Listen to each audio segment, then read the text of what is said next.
Between October 1749 and March 1750, thousands of colonial families endured winters so brutal that ink froze mid-sentence, cattle died standing in fields, and survival meant choosing between freezing or starving. The cold was relentless and unforgiving, but for these determined settlers, life somehow continued in rooms with gaps in the walls and no shutters. Here's what life was really like surviving a colonial winter. Before we start, if you use these to fall asleep, hit subscribe so you don't miss any. Comment where you're at and the time too. Kind of fun seeing all the different places. Someone from Iceland commented once and I had to Google what time zone that even is. Okay, tonight it's 1749 Pennsylvania. But wait, are you comfortable?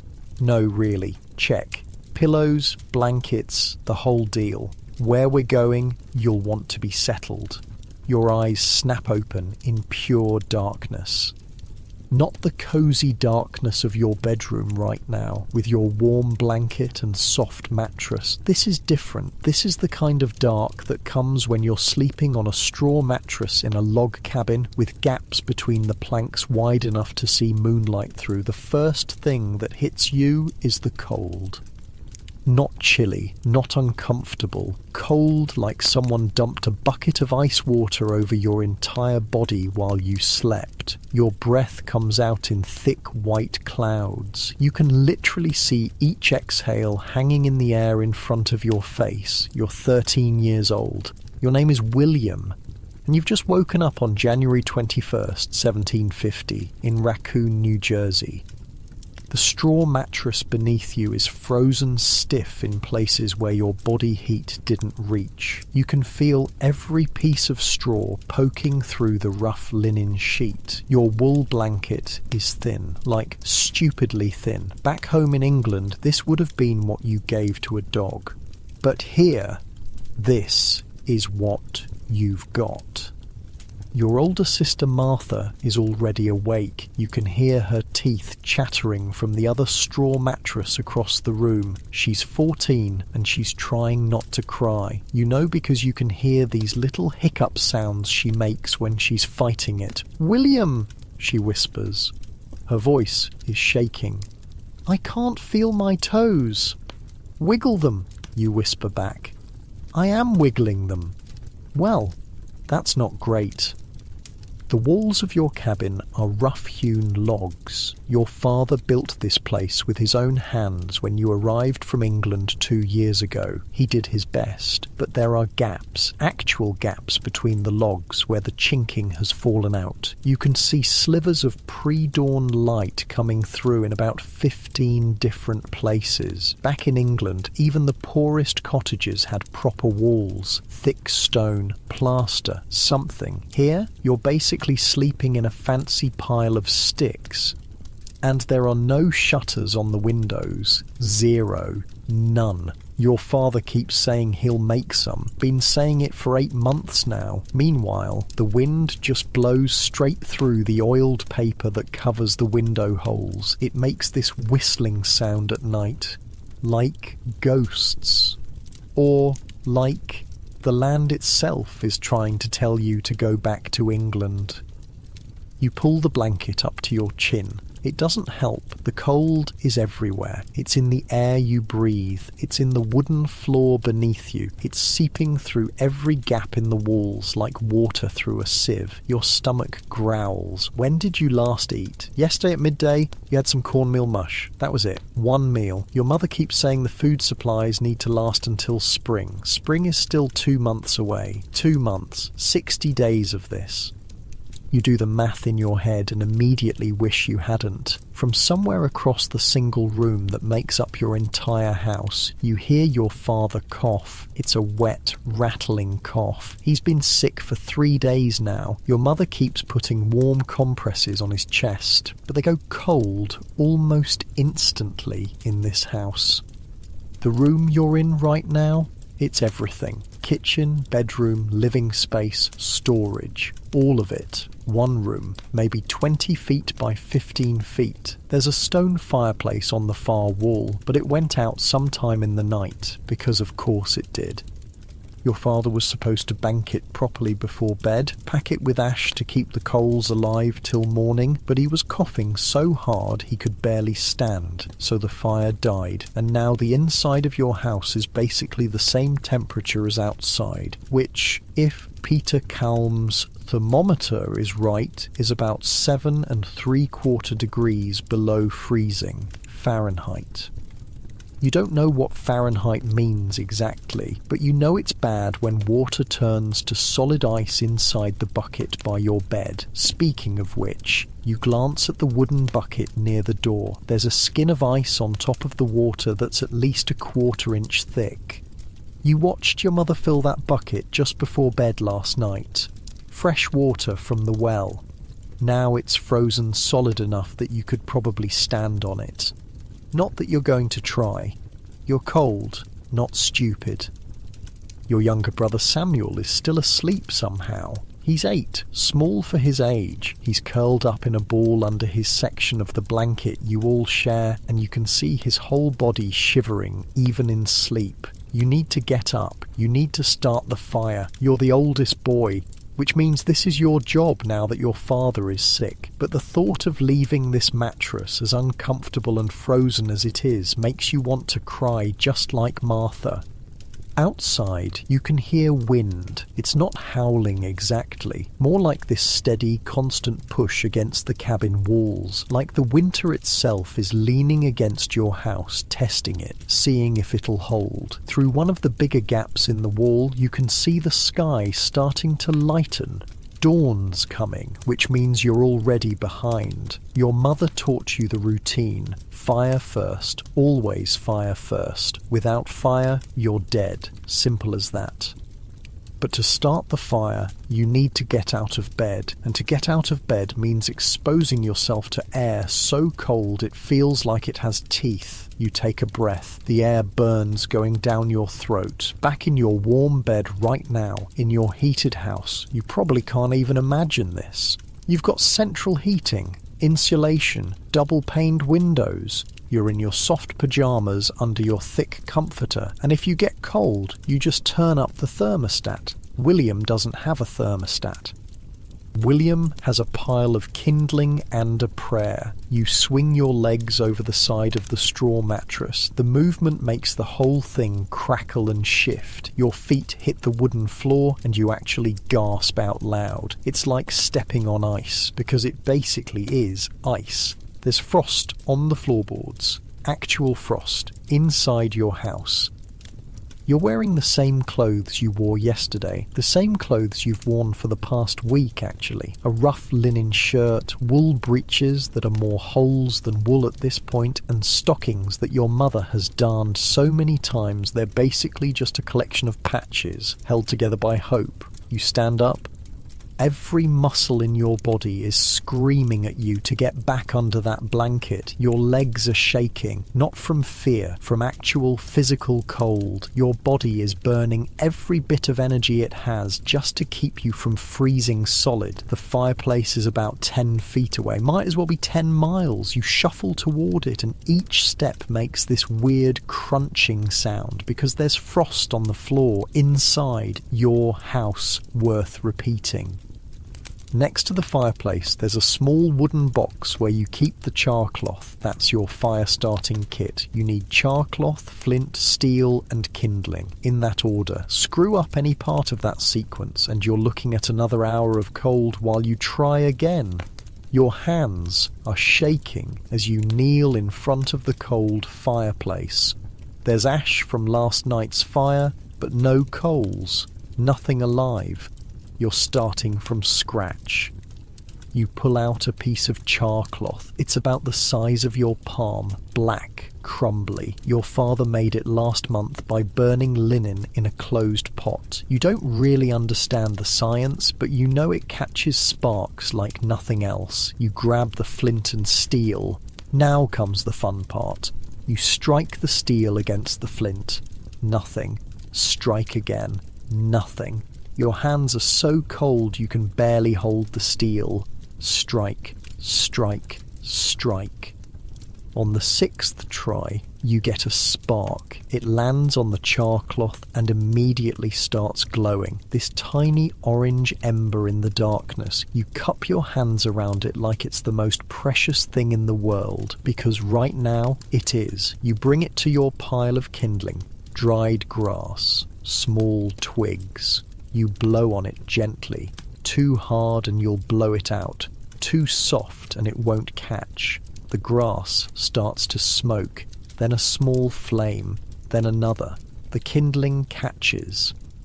You add slightly bigger sticks, then bigger ones. You're building this fire like you're building a tiny wooden house. Careful, methodical. One mistake and the whole thing collapses. 5 minutes later, you have an actual fire going. The warmth hits your face and you almost cry from relief. It's not much. Not yet, but it's something. It's the difference between freezing to death and just being miserably cold. Good job, William, your mother's voice from behind you. She's awake, probably has been the whole time. She doesn't sleep much these days. She's 34 years old and looks 50. The colonies do that to people. Age them like milk left in the sun. Her hands are red and cracked from cold. Her face is thin, too thin. Nobody's eating enough. How's father? You ask. Sleeping, she says, which is code for still sick, but what can we do about it? Colonial medicine is basically hope for the best and prepare for the worst. Got a cough? Hope it goes away. Cut your hand? Hope it doesn't get infected. Break a bone? Hope it heals straight. That's the system. There's a doctor in Philadelphia, about 30 miles away. Might as well be 300. You can't travel in this weather. The roads are sheets of ice. Your horse, Bess, is old and tired. She'd probably die trying to make that trip. So your father either gets better on his own, or he doesn't. Your mother moves to the fireplace and starts adding bigger logs. She knows how to build a fire that'll last. She's been doing this her whole life. First in England, now here. We need water, she says. You know what that means. The well is outside, and outside is where the cold lives. You look at the door. It's just a rough wooden door with leather hinges. There are gaps around the edges big enough to stick your finger through. You can see daylight coming through in thin lines. I'll get it, you say, because what else are you going to say? Your mother hands you the wooden bucket, the one that had frozen water in it. She's already dumped the ice outside. The bucket is empty, cold. When you grab the handle, it burns your hand with cold. You walk to the door. Put your hand on the rough wood, take a breath, and step outside into a winter that's trying to kill you. The cold hits you like a physical wall, like walking face first into a frozen river. Your eyes immediately start watering. The tears freeze on your cheeks before they can fall. The sky is this pale, washed-out blue. Not the pretty blue of a spring morning, the cold blue of a sky that's forgotten what warmth means. The sun is just starting to peek over the trees in the distance, and it looks weak, tired, like it's given up trying to warm this frozen land. Snow covers everything, about 6 inches deep, like Peter Kalm measured. It's the 3rd snow this month. Each one comes, sticks around for a few days, then melts. Then another comes, then another. It's like the winter can't make up its mind whether to stay or go, so it just keeps coming back. Your breath makes huge white clouds in front of your face. You've never seen your breath this thick. It's like you're breathing out smoke. The well is about 50 feet from your cabin, 50 feet through snow that comes up to your shins. You're not wearing shoes, can't afford to get them wet, so you're walking barefoot through snow that's well below freezing. Your feet go numb almost instantly. That's probably for the best. Each step makes this crunching sound. The snow has a crust of ice on top from melting and refreezing. It cuts into your feet with each step. You can see your cabin from here. It looks small, rough. The logs are grey. There's smoke starting to come from the stone chimney now that your mother's built up the fire. It's the only sign of life. Around you, the forest is dead silent. No birds, no animals, nothing. Everything with any sense has either gone south or is hibernating. The trees are bare, just black branches against white snow against pale blue sky. It's beautiful in a way that wants you dead. The well is just a hole in the ground lined with stones. Your father and the other men from the settlement built it last summer, dug down about 20 feet until they hit water. Now there's a wooden cover on top to keep snow out and a rope with a bucket attached. You lift the cover. The rope is frozen stiff, like a thick wooden stick. You have to bend it manually to get it to move. Your hands are already going numb. You lower the bucket down into the darkness. You can hear it hit water or ice. You're not actually sure which. You pull it back up. The bucket comes up half full of water with chunks of ice floating in it. Some of the ice is thick, like solid thick. You have to break it up with your fingers before you can pour the water into your bucket. Your fingers are white, not pink. White. That's bad. You know that's bad. But you've got water now, so you head back to the cabin. 50 feet through the snow, your feet have gone completely numb. You can't feel them at all. You're just watching them move and trusting they're still attached to your legs. You stumble through the door and kick it shut behind you. The fire's going strong now. Your mother's added enough wood that actual heat is starting to fill the room. You set the bucket down near the fireplace. Your hands are shaking so hard you almost drop it. Get your feet by the fire, your mother says, not asks, orders. You sit on the floor and stick your feet toward the flames. The feeling comes back in stages. First, nothing, then pins and needles, then actual pain. Your feet hurt so bad you have to bite your lip to keep from yelling. This is just morning, just getting water. This is every single day. Martha is up now, standing by the fire. Samuel is still asleep somehow. Your father is awake but lying down, watching all of this from his mattress across the room. His face is grey. The cattle, he croaks. Right, the cattle, because of course there are cattle. Your family has 2 cows, Betty and May. They're brown, thin. Their ribs show through their sides. You can see every bone in their bodies, and they live outside all winter in this cold with no shelter.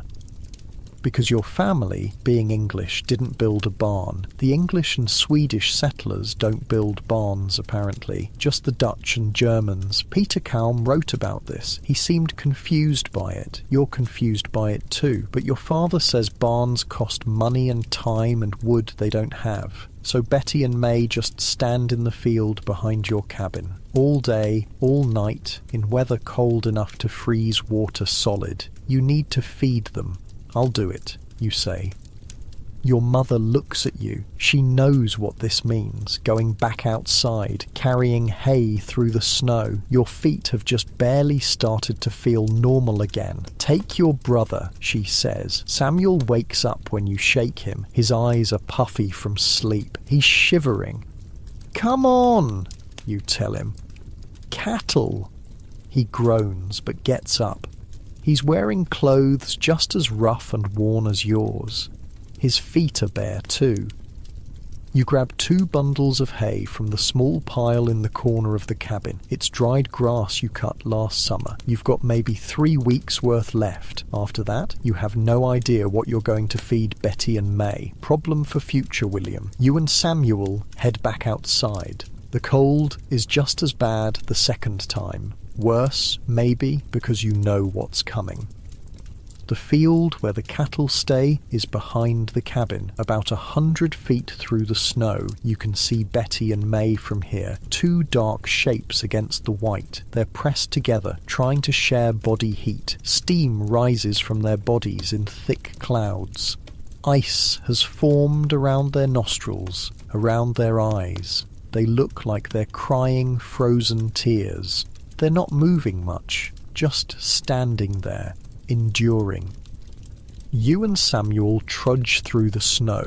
Your feet are going numb again. You're basically walking on stumps. When you get to the cattle, they barely react. They're too cold to care, too tired. You drop the hay in front of them. Betty starts eating immediately. May just stands there, staring at nothing. "Is she okay?" Samuel asks. "She's fine," you lie.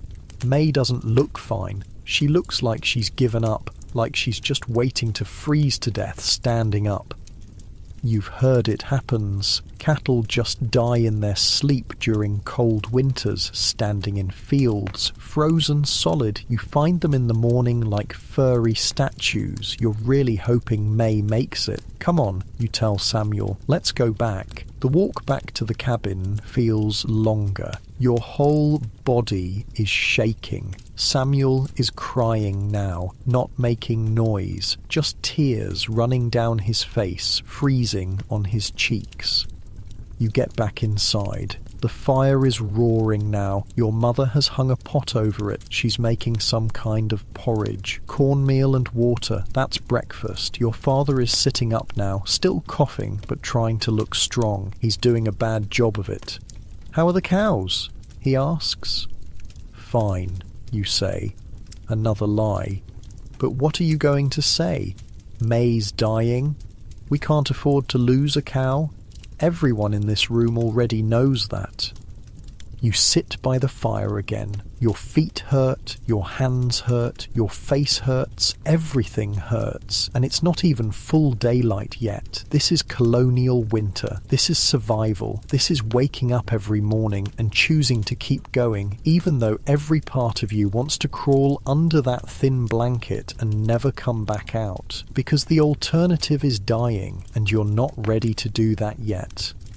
Outside, the wind picks up. It hits the side of the cabin and makes the whole structure groan. Snow starts falling again, small flakes drifting past the window gaps. Your mother stirs the pot over the fire. Martha sits next to you, still not talking. Samuel curls up on his mattress, pulling the blanket over his head. Your father coughs again, that wet, rattling cough that means something is wrong inside his chest. The fire crackles, the wind blows. And somewhere in the forest, something howls. Maybe a wolf. Maybe just the winter itself, laughing at all of you. You stare into the fire and try to remember what warmth feels like. Real warmth. Not this desperate, clawing, temporary warmth from a fire that'll die if you don't feed it constantly. But the kind of warmth you're feeling right now, in your bed, with your heating and your blankets and your full refrigerator downstairs. The kind of warmth William can't even imagine. The kind of warmth that means you're going to survive the night, every single night, without even thinking about it. The porridge is ready when the sun finally clears the trees. Your mother ladles it into wooden bowls, 4 bowls, 1 for each of you kids. She doesn't take any for herself, neither does your father. "Not hungry," she says when you look at her. That's code for "we're stretching the food." You know this game. Your parents eat every other day now, sometimes every 3rd day. They're trying to make sure you kids get enough, which would be sweet if the portions weren't already pathetically small. You look down at your bowl. The porridge is thin, watery. You can see the bottom of the bowl through it. There's maybe half a cup of actual cornmeal in here. The rest is just hot water, but it's hot. That counts for something. You wrap your hands around the bowl and just hold it for a minute. The warmth seeps into your fingers, your cracked, frozen fingers that look like they belong to someone 3 times your age. Samuel starts crying again when he sees his portion. "That's it?" he says. "That's it," your mother says. Not mean, just factual. "I'm starving." We all are.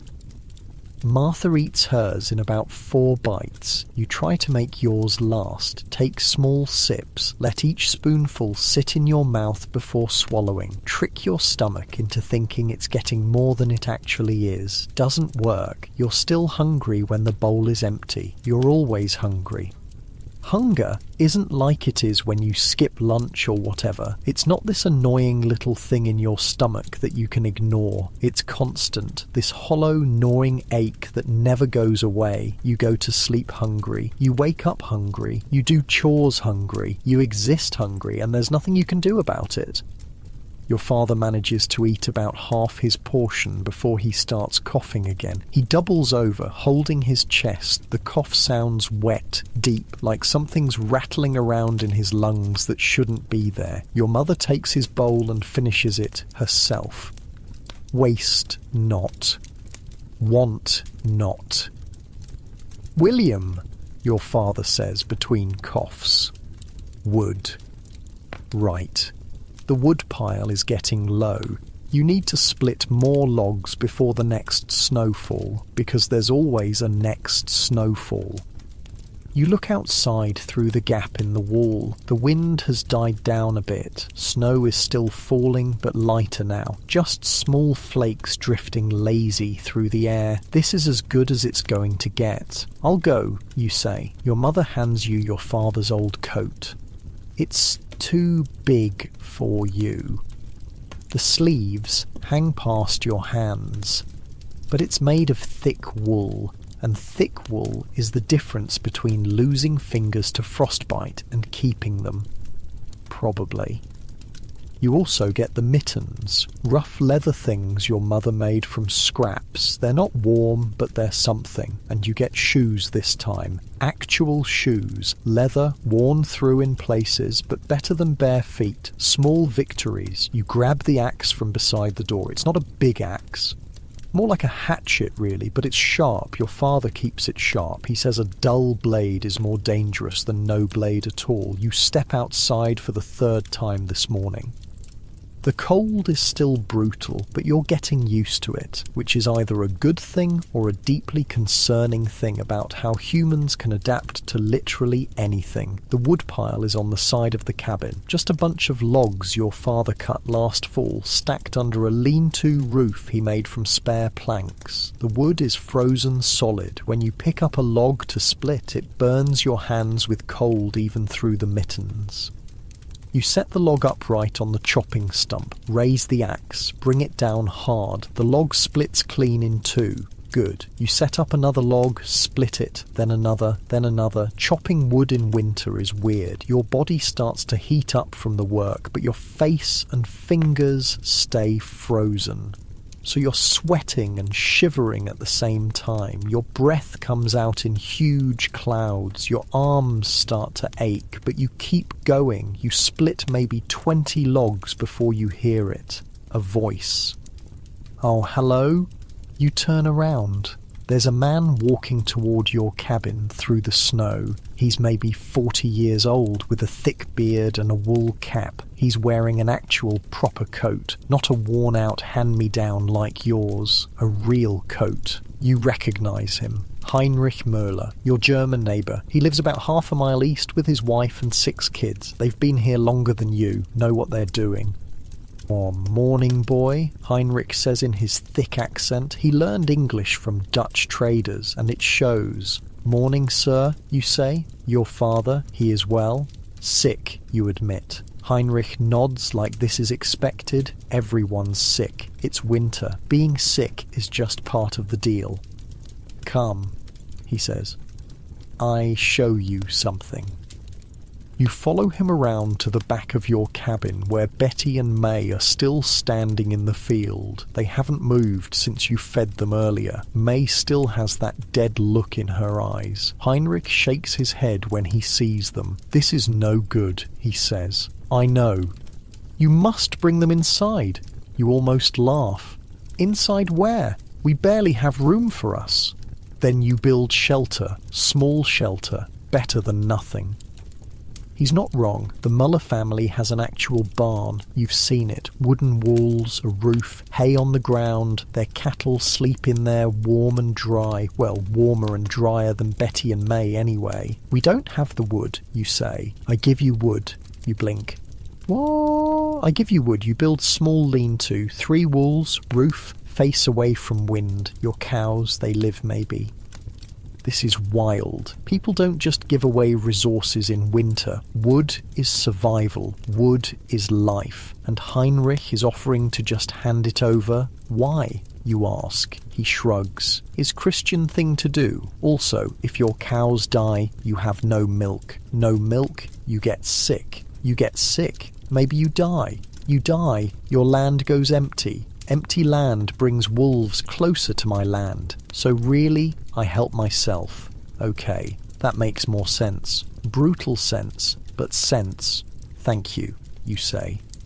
Come tomorrow, he says. Bring your brother. We cut planks. He trudges back through the snow toward his farm. You watch him go, a little stunned. Tomorrow you're going to build a shelter for the cows. Tomorrow you might actually save May's life. You go back to splitting wood with slightly more energy. The axe feels lighter. Your arms don't hurt as much. Funny how a little bit of hope can do that.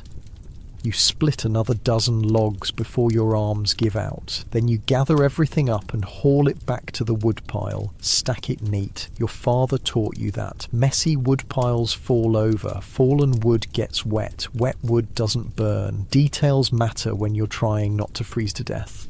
You head back inside. The cabin is actually warm now. Well, warm is generous. It's not painful anymore. That's an upgrade. Your father is asleep on his mattress. Your mother is sitting by the fire, mending one of Samuel's shirts. The needle moves slow. Her fingers are stiff from cold. Martha is sweeping the floor with a broom made of tied twigs. There's not much to sweep. Dirt floor doesn't collect much, except more dirt. William, your mother says without looking up, check the root cellar. The root cellar is just a hole in the ground under a trapdoor in the corner. Your father dug it last summer, about 6 feet deep. It stays cool year-round. In winter, it keeps vegetables from freezing solid. You lift the trapdoor. Cold air rushes up from below. Different cold than the regular air. Earthy cold. Damp cold. You climb down the wooden ladder. It's dark down here. You've got a small candle, but you're trying to save it, so you feel around in the darkness.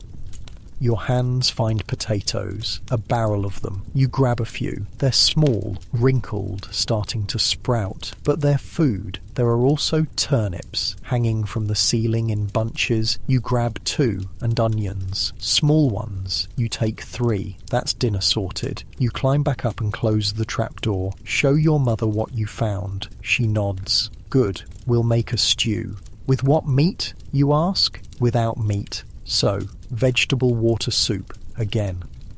But honestly, you'll take it. Vegetable water soup is better than no soup, and no soup is what you'll have in about 3 weeks when the root cellar runs empty. You're trying not to think about that. Samuel is sitting by the fire now holding a small corn husk doll. He's 8, but he still plays with it sometimes. Your mother made it for him last year. It's falling apart. The corn husk is splitting. The thread is coming loose. But it's his. He makes it walk across the floor, makes little sound effects, pretending it's going on an adventure. The adventure is probably warmer than this cabin. William, Martha says. She stopped sweeping, looking at you with this expression you can't quite read. What do you think will make it? And make it where? Spring. You don't know how to answer that, so you just shrug. Father seems worse, she says quietly. He'll be fine. You keep saying that, because it's true. You don't know that. She's right. You don't. Nobody knows anything in winter. You just wake up each day and hope everyone's still breathing. Your mother stops mending. Martha, William, enough. But Martha starts. Enough. Martha goes back to sweeping. You go sit by the fire. The conversation is over, but the question hangs in the air like smoke. Will we make it? You stare at the flames. They flicker and dance. The wood pops, sends little sparks up the chimney. Outside, the wind picks up again. You can hear it whistling through the gaps in the walls. That ghost sound, that winter sound. Your stomach growls. Still hungry, always hungry. You look at the bucket of water by the door. The ice has melted from the heat of the fire. But it'll freeze again tonight when the fire dies down. Everything freezes at night. Everything. You've learned to sleep with your clothes on. All of them. Every layer you own. And you still wake up shivering. There are stories of people freezing to death in their sleep, just not waking up. Happened to a family 3 miles south last winter. Father, mother, 2 kids, found them in March when the snow melted, all 4 of them in their beds, frozen. You're trying not to think about that either. But it's hard when you can see your breath inside your own house. William, your mother says, take Samuel, go check on May again. You groan internally, but stand up. Samuel looks at you like you just told him he has to walk to Philadelphia. Do we have to? He whines. Yes. You both bundle up again. Coats, shoes, mittens, the whole routine. Step outside. The cold slaps you in the face. You're getting really tired of this cold. You and Samuel trudge through the snow to the field. The sun is higher now, but it's not doing much. Still pale. Still weak.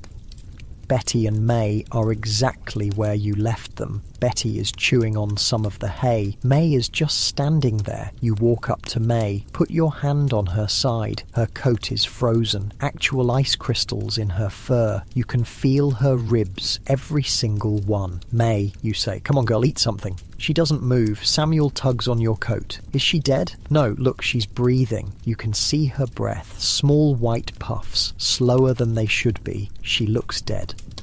She's not dead, Samuel. She looks really dead, though. You want to argue, but he's kind of right. May looks half dead, maybe 3/4 dead. Tomorrow you'll build her a shelter. Tomorrow she'll have 3 walls and a roof. Tomorrow she'll be warmer, if she makes it to tomorrow. Let's go back, you say. The walk back feels longer every time. Your feet hurt, your face hurts, your hands hurt, everything hurts. Inside, your father is awake again, sitting up. He looks terrible. His face is grey, sweaty, but he's trying to smile. How's May? He asks. Fine. You lie for the 3rd time today. He knows you're lying. You know he knows. But what's he going to do? Go outside and check himself? He can barely stand. Your mother is cutting up the potatoes. She's making them last. Each potato gets cut into about 20 pieces. Thin slices. Barely anything. She drops them into the pot of water hanging over the fire, adds the turnips, the onions, that's dinner, water with vegetables floating in it, and you'll be grateful for it because some people don't even have that. You sit by the fire and watch the pot. The water starts to bubble. Steam rises. The vegetables start to soften. Your stomach growls again. 3 more hours until dinner. 3 more hours of being hungry. 3 more hours of being cold. 3 more hours of winter. Martha sits next to you, doesn't say anything, just sits. Samuel plays with his doll. Your father coughs. Your mother stirs the pot. The fire crackles, the wind blows, and somewhere far away, in a place you can barely remember, spring exists. Warm air, green grass, birds singing, but spring is 60 days away, 60 frozen, hungry, desperate days. You pull your coat tighter and try to remember what warm feels like. Unlike you, in your heated house, with your full stomach and your soft bed, you don't have to remember what warm feels like. You're living it right now. The afternoon brings a new problem. The well is freezing over, not just a skin of ice on top like this morning. The whole thing. The water down in the hole is starting to freeze solid. Your mother discovers this when she sends you out for more water around midday. You lower the bucket down like always, wait for the splash, pull it back up. Except there's no splash, just this dull thunk sound. You pull the bucket up and it's empty. Well, not empty. There's a chunk of ice stuck to the bottom about the size of your fist. You stare down into the well, can't see much, just darkness and the glint of ice about 15 feet down. It's frozen, you call back to the cabin. Your mother appears in the doorway, walks over, looks down the well herself like maybe you're wrong. You're not wrong. "We need that water," she says. "I know." "Go get the axe." So now you're standing in the snow in the middle of the afternoon trying to break through ice at the bottom of a well using an axe tied to a rope. This is your life now. You lower the axe down, let it drop. It hits the ice with a crack that echoes up the stone walls. You pull it back up, lower it again, drop it again, crack. After about 20 drops, you hear a different sound. A splash. You've broken through. You haul up the bucket again. This time it comes up full. Well, half full. The water is so cold it's basically slush, but it's water. Your mother takes it without a word and heads back inside. You stand there for a minute, breathing hard. Your arms hurt from hauling the axe up and down. Your fingers are white again. The cold is seeping through your mittens like they're not even there. The sun is past its peak now, heading toward the western horizon. In a few hours, it'll be dark, and once it's dark, the temperature drops even more. You've got maybe 3 hours of workable daylight left. You should go back inside, sit by the fire, warm up, but your mother's going to need more firewood soon. The pile inside is getting low again. Fire eats wood like a starving animal, constant, relentless. You grab the axe and head toward the tree line.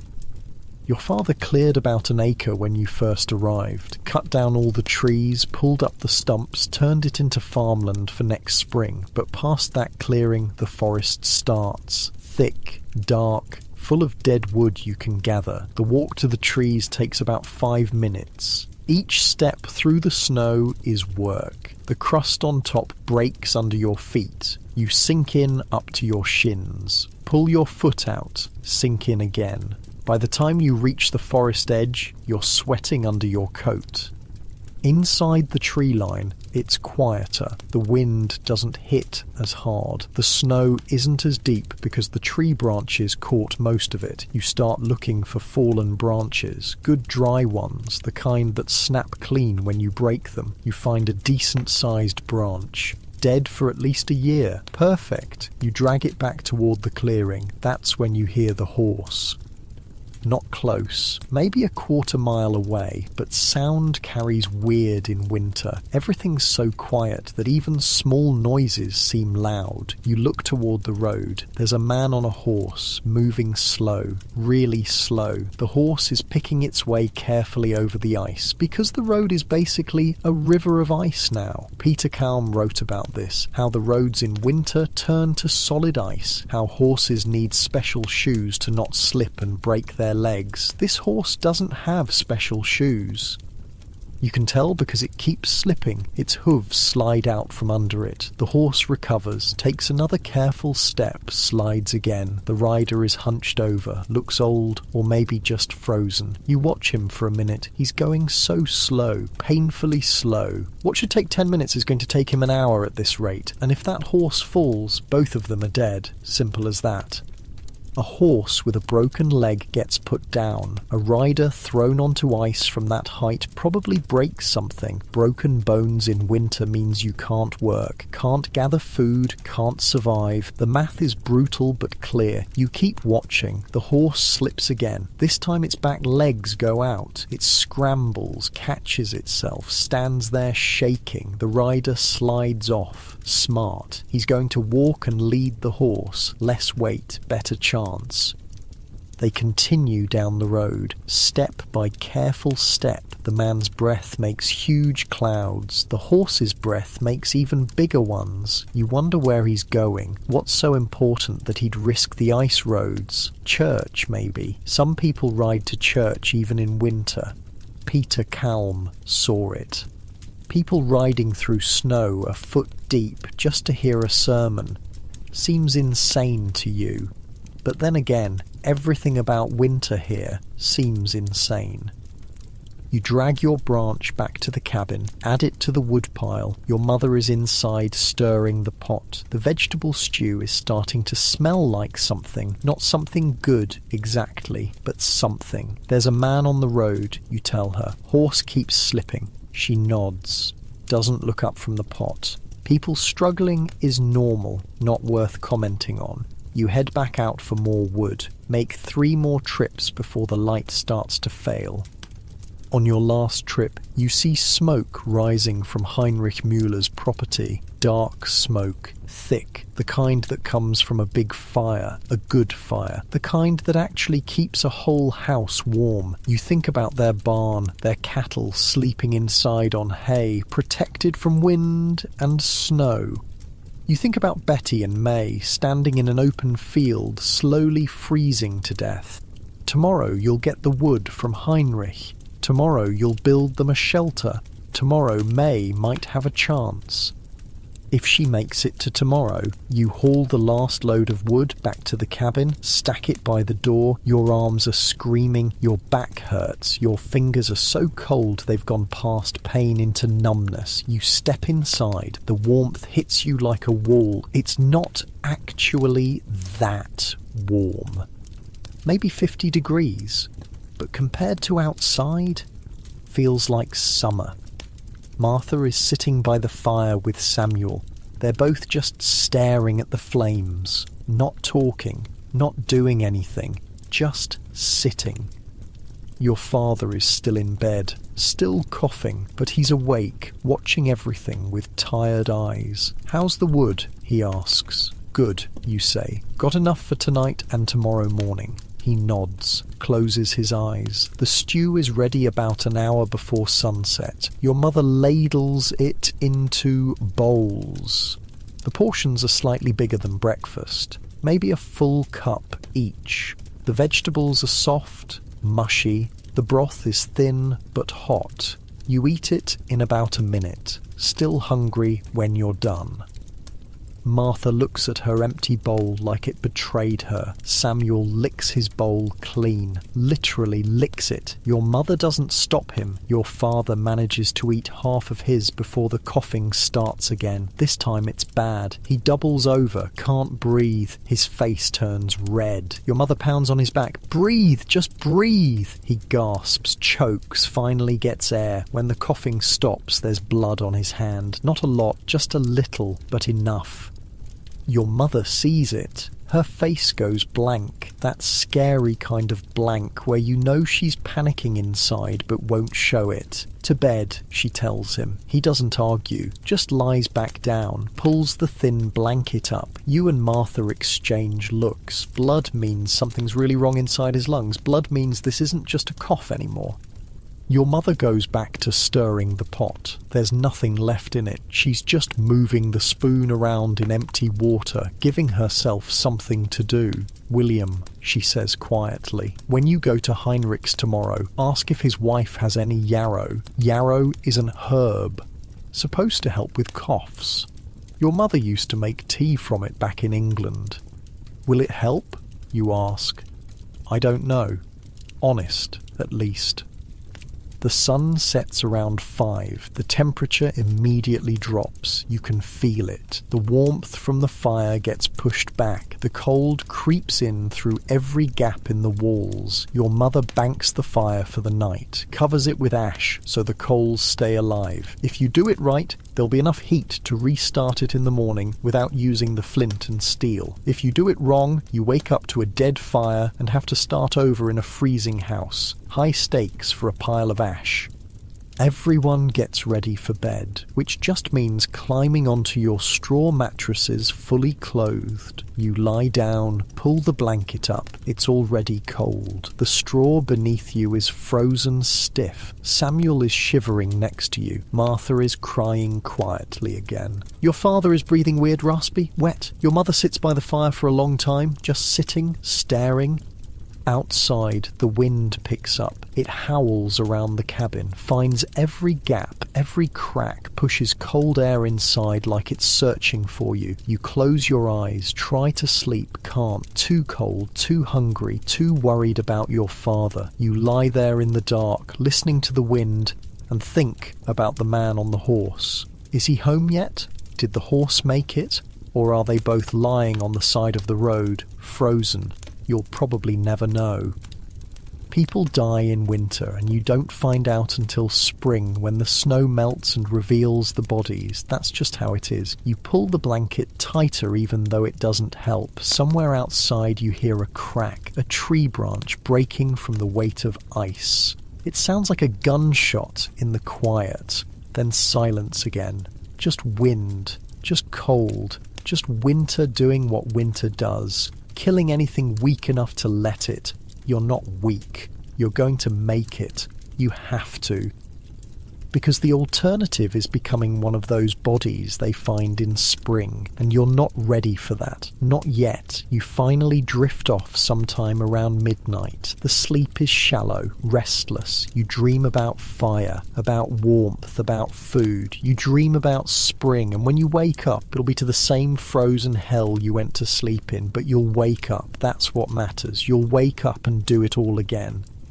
Haul water, feed cattle, chop wood, eat thin soup, go to bed hungry and cold, again and again and again, until either spring comes or you stop waking up. Those are the options. You close your eyes tighter and try to hold on to the dream of warmth a little longer, while you, right now, in your warm bed with your full stomach and your working heater, drift off to sleep without even thinking about it.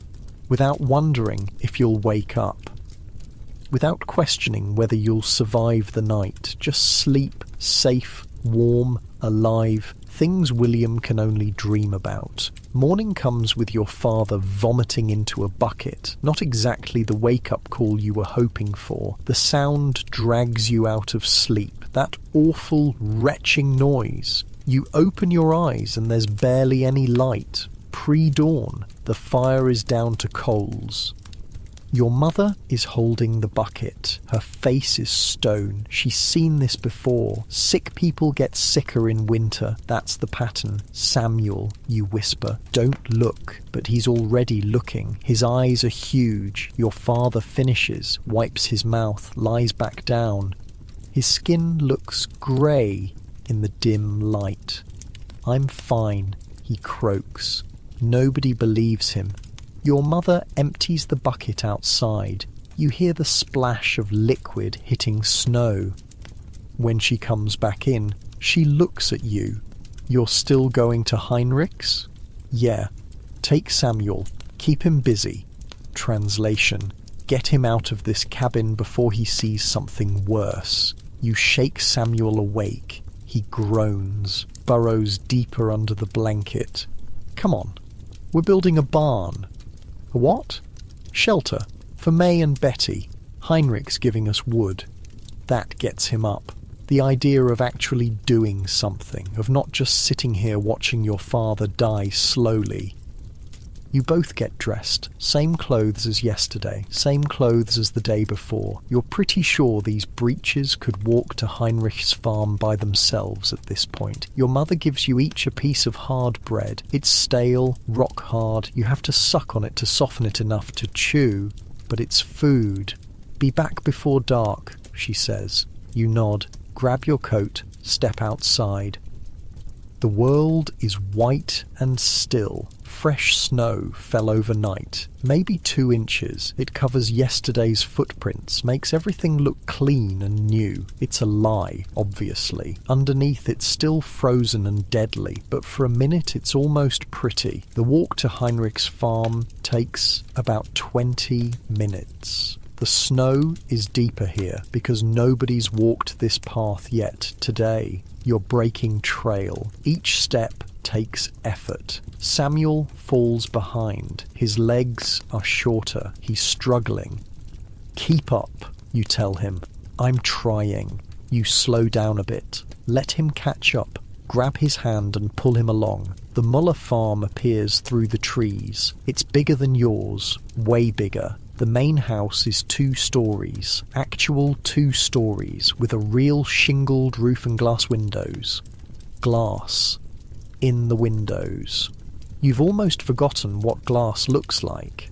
Behind the house is the barn. It's huge, maybe 30 feet long. Wooden walls, a proper door, smoke coming from somewhere inside. Wait, smoke? They heat the barn, Samuel says, seeing it too. No way. Look, there's a chimney. He's right. There's a small stone chimney on one side of the barn. They've got a fire going inside, for the animals. Your cows are standing outside in the snow while Heinrich's cows have their own heated bedroom. The unfairness of it hits you like a punch, but then you remember Heinrich's offering to help, giving you wood. That's more than most people would do. You walk up to the house, knock on the door. It opens immediately. A woman stands there, maybe 35, round face, strong arms. This is Greta Müller, Heinrich's wife. Ah, the English boys, she says in an accent even thicker than her husband's. Come, come. Too cold for standing? She pulls you both inside. The warmth is shocking, actually shocking. Your face starts to tingle as blood flow returns to frozen skin. The house has a massive fireplace, like huge, big enough to roast a whole pig, and there's actually a fire going in it that's putting out real heat. Around the fire, 4 kids are sitting, all younger than you. They stare at you and Samuel like you're exotic animals. Heinrich Greta calls. The boys are here. Heinrich appears from a back room. He's carrying an armful of tools. Saws, hammers, nails. Good, good, he says. We build today. You eat first? We ate, you lie.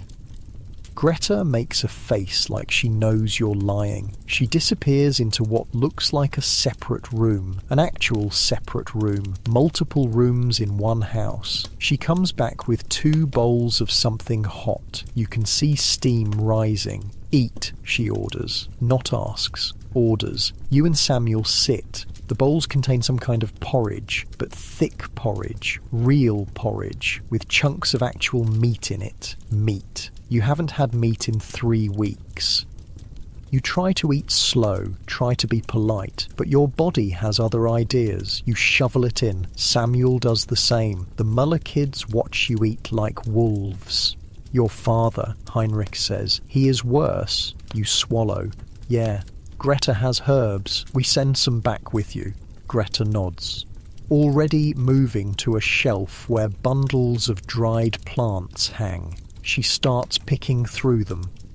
You finish the porridge. Your stomach feels full for the first time in weeks. Uncomfortably full, actually, like you might be sick. Come, Heinrich says. We work now. Build fast before more snow. You follow him outside to a shed behind the barn. Inside are planks of wood.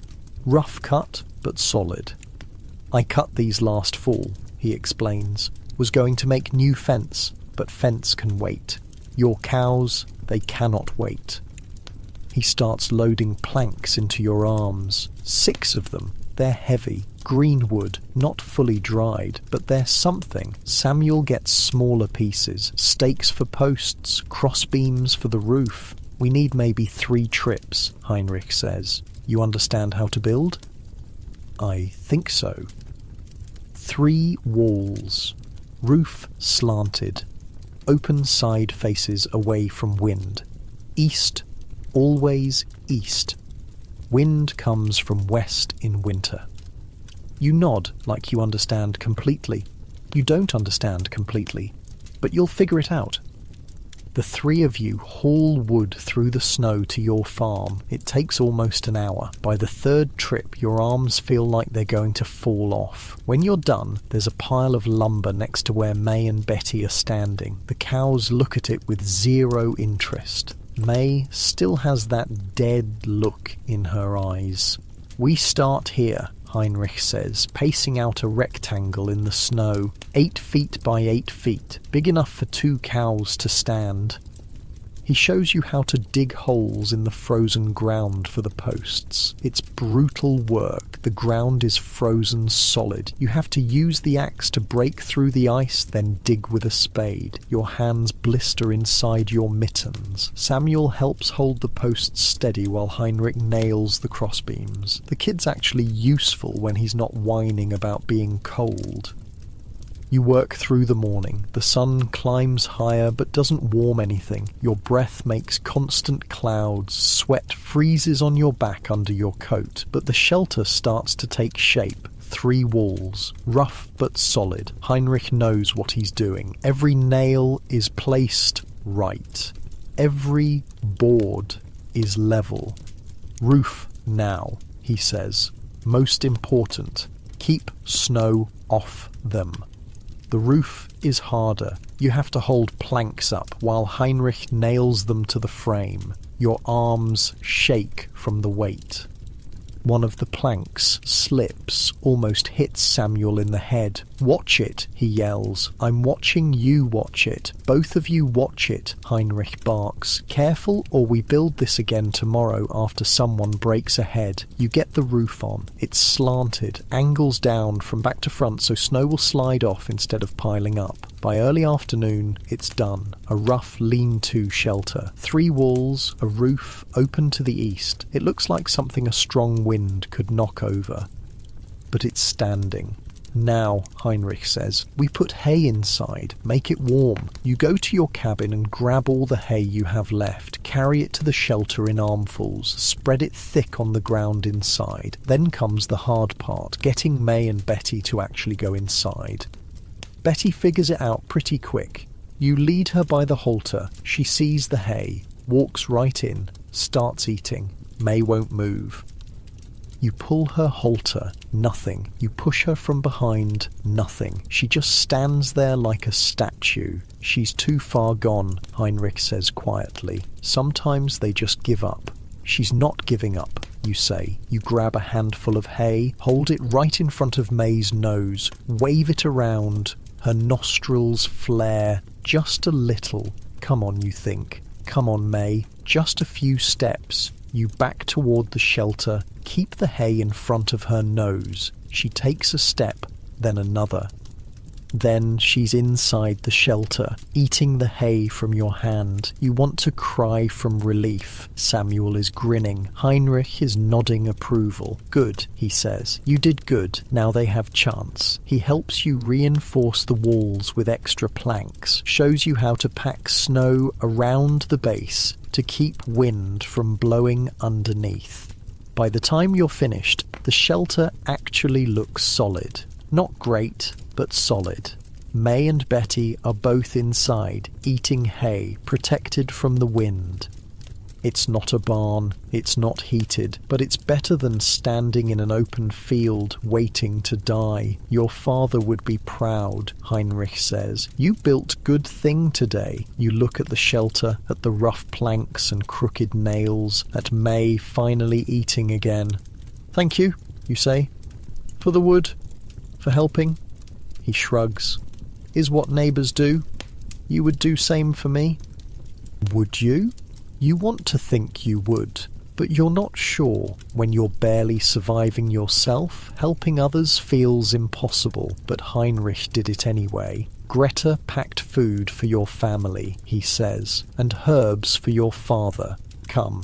Back at the Muller house, Greta hands you a small cloth bag. You can feel the weight of it. Bread, cheese, something that feels like sausage. "For your mother," she says. "Tell her yarrow tea 3 times a day and mustard plaster on his chest at night." You nod. Take the bag. The weight of it feels like gold. "Thank you," you say again. "Go," she says. "Before dark. Is not safe on roads after dark." You and Samuel head back through the snow. The bag of food feels heavy in a good way. Samuel won't stop talking about the shelter. "Did you see May eat? She actually ate, and Betty just walked right in like she knew. And we built that. We actually built something." His excitement is contagious. You find yourself smiling despite everything. When you get home, your mother is sitting by the fire. She looks up when you enter, sees the bag. "Heinrich sent food," you say, "and herbs for father." She takes the bag, opens it. Her hands shake slightly when she sees what's inside. "And we built a shelter," Samuel announces. For May and Betty, 3 walls and a roof and everything. Your mother looks at you, really looks at you, and for the first time in days, she smiles. Show me, she says. All 3 of you go outside to the field. The shelter is visible from the cabin. You can see May and Betty inside, eating hay out of the wind. Your mother stares at it for a long time. You did this? She asks. Heinrich helped, but yeah. She puts her hand on your shoulder, squeezes. Your father will want to see this, she says. Back inside, you help your father sit up. He's weak, can barely stand, but you and your mother get him to the door. He looks out at the shelter. Well, he says, his voice rough. Look at that. He coughs, but it sounds different, less wet. Maybe the herbs are helping. Maybe he's just having a better moment. Or maybe seeing his sons build something gave him a reason to keep fighting. Good work, William, he says. Good work, Samuel. Samuel beams. You feel something tight in your chest, loosen just a little. That night, dinner is actual stew, with meat from the sausage Greta sent, with bread that isn't rock hard. Everyone eats slowly, making it last, savouring every bite. Your father manages to eat a full bowl, keeps it down. Martha smiles. Samuel talks non-stop about building the shelter. Your mother makes yarrow tea. The smell fills the cabin, sharp, medicinal. Outside, the temperature drops as the sun sets, but May and Betty are in their shelter, protected. You lie down on your straw mattress that night with a full stomach for the first time in weeks. It won't last. Tomorrow you'll be hungry again. Tomorrow will be just as cold. But tonight, you built something. You saved 2 lives. You helped your family survive 1 more day. And sometimes that's all you can do. 1 more day. Just keep making it 1 more day. You close your eyes and actually sleep. Real sleep. Not that shallow, restless half sleep. Deep sleep. The kind of sleep you're probably drifting into right now in your warm bed without having to wonder if you'll wake up, without having to fight for every single day. Just sleep. Safe and sound. 3 days after building the shelter, your mother announces you're going trading. Trading what? You ask. You don't have anything to trade. She pulls out a bundle wrapped in cloth, opens it. Inside are 4 candles she made last fall from beef tallow. They're precious. Light after dark means you can actually see what you're doing. Mrs. Fletcher has wool, your mother says. Real wool. Her husband went to Philadelphia last month before the big freeze. She'll trade. The Fletchers live about a mile north. You've met them exactly once, last summer at a barn raising. They seemed nice enough, had 7 kids, all under 12. Why do we need wool? Samuel asks. Your mother points at his shirt. There's a hole in it the size of your fist. You can see his skin through it. Oh, Samuel says. William, Martha, you're coming with me, your mother says. Samuel stays here with your father. Samuel's face falls.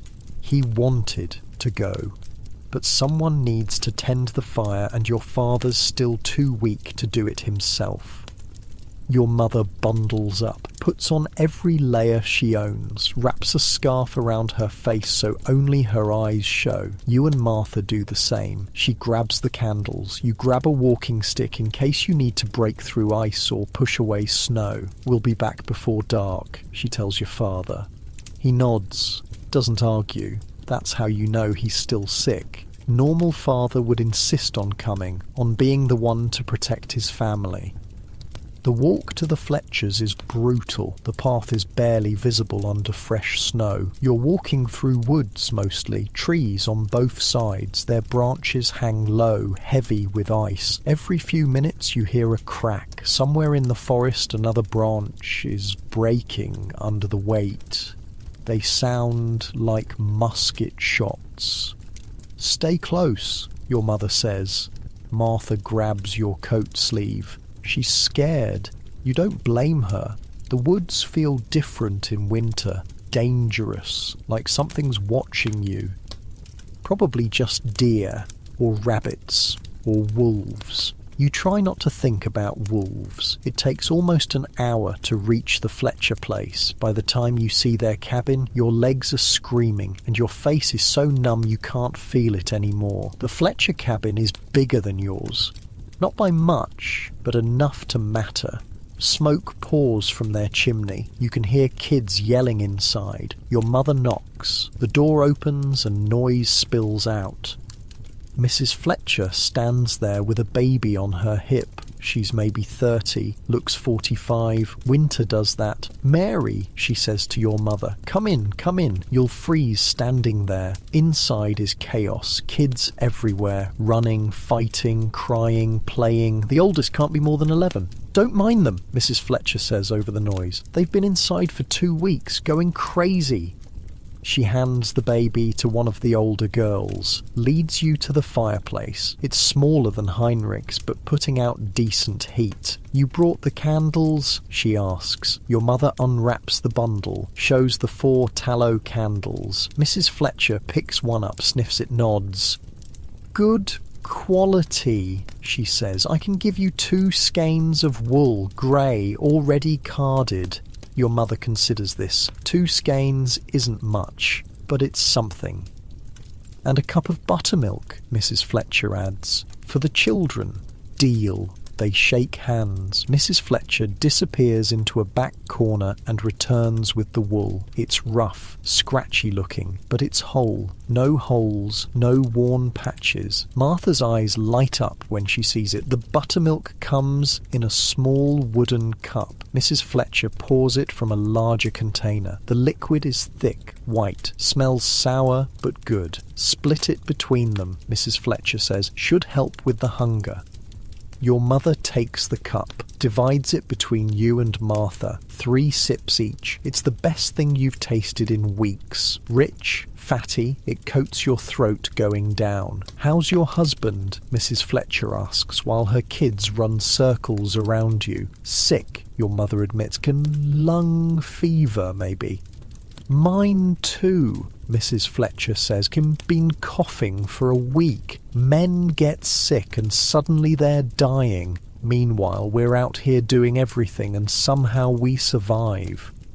Your mother laughs. Actually laughs. It's the first time you've heard that sound in months. "Truth," your mother says. "You have yarrow?" Mrs. Fletcher asks. "Heinrich's wife sent some?" "Good, yarrow helps. Also onion poultice if it gets bad. Smells terrible, but it works."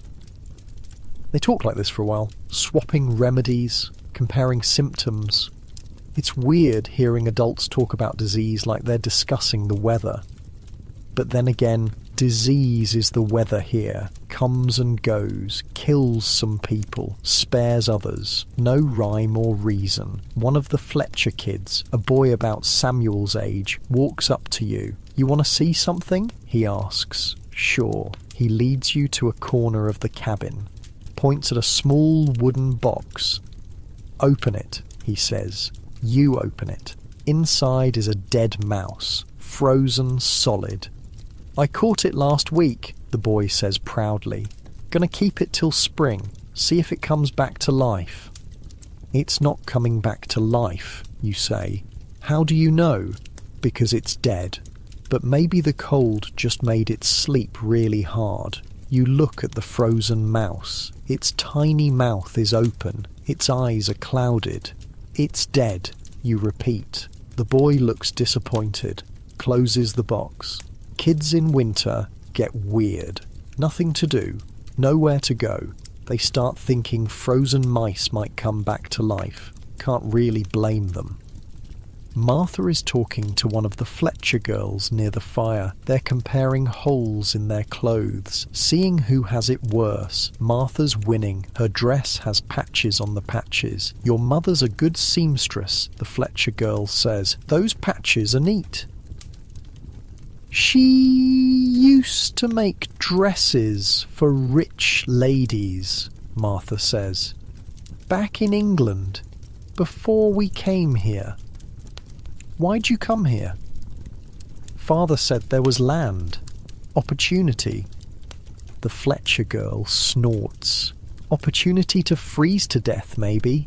They both laugh. Dark humour, the kind you need to survive. Your mother and Mrs. Fletcher are still talking. You catch bits of the conversation. Heard the Taylor family lost their youngest. Frozen in their sleep. Just like the Hendersons last year. Spring can't come soon enough. Death is just part of the conversation now. Who died? Who's dying? Who might die next?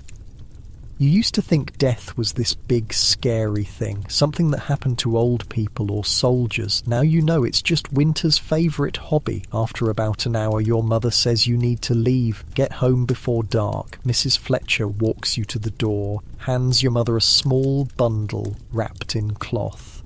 Bread, she says quietly. Don't tell Mr. Fletcher. He thinks we're out. Your mother tries to refuse. Mrs. Fletcher pushes it into her hands. Take it, she says. We're all barely making it. Might as well barely make it together. The walk home is quieter. You're all thinking about what Mrs. Fletcher said, about the families that didn't make it, about how easily you could be next. The bread in your mother's bag feels heavy, like responsibility, like debt. You'll have to pay it back somehow. That's how it works here. Everyone gives what they can. Everyone takes what they need. And somehow, maybe, everyone survives. Maybe.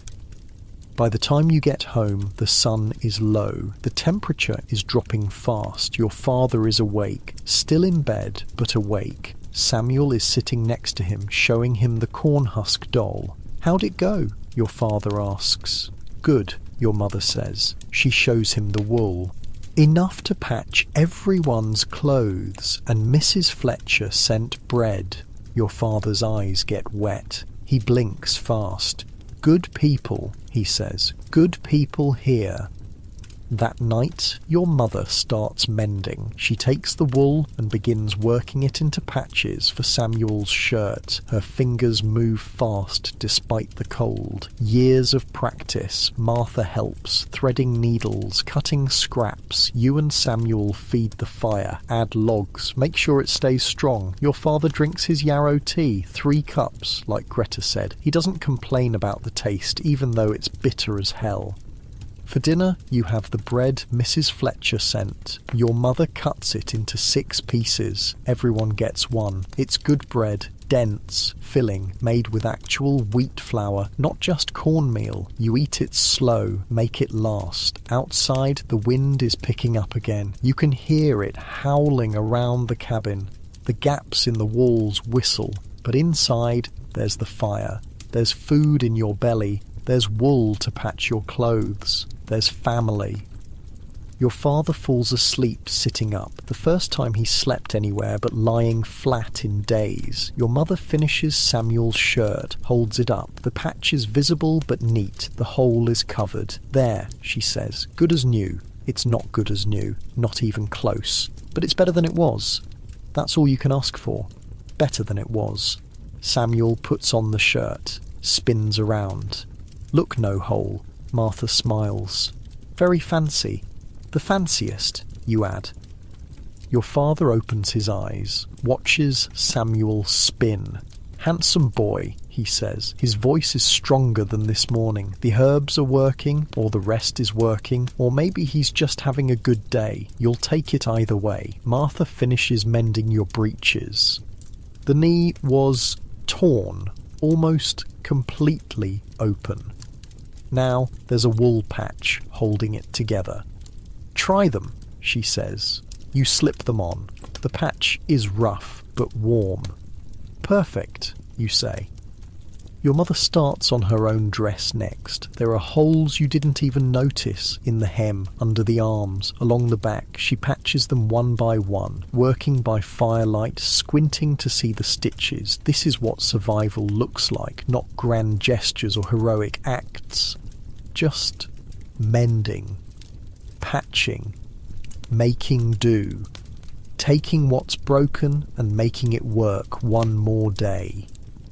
You sit by the fire and watch your mother sew, watch Martha help, watch Samuel play with his doll, watch your father breathe steady and calm. This is the good moment. You know there will be bad moments tomorrow. More cold, more hunger, more struggle, but right now, in this moment, everyone's alive. Everyone's together. That's enough. Outside, something howls. Probably a wolf. They come closer to the settlements in winter, looking for food, same as everyone else. Your mother glances at the door. It's barred, secured. We're safe, she says, to herself more than anyone. The fire crackles, sparks fly up the chimney. Martha yawns. Samuel's eyes are drooping. Even you're feeling tired. Good tired, the kind that comes from a full belly and warm fire. Your father is fully asleep now, snoring slightly. That wet rattle in his breathing is quieter. Your mother finishes the last patch, bites off the thread, holds up her dress. Done, she says. She looks at all of you, her children, her husband, her family. We're going to make it, she says. Not a question, a statement. We're going to make it to spring. You want to believe her. You try to believe her. Maybe if you believe hard enough, it'll be true. Time for bed, she says. Everyone moves to their mattresses. The fire is banked. The cabin grows darker. You lie down.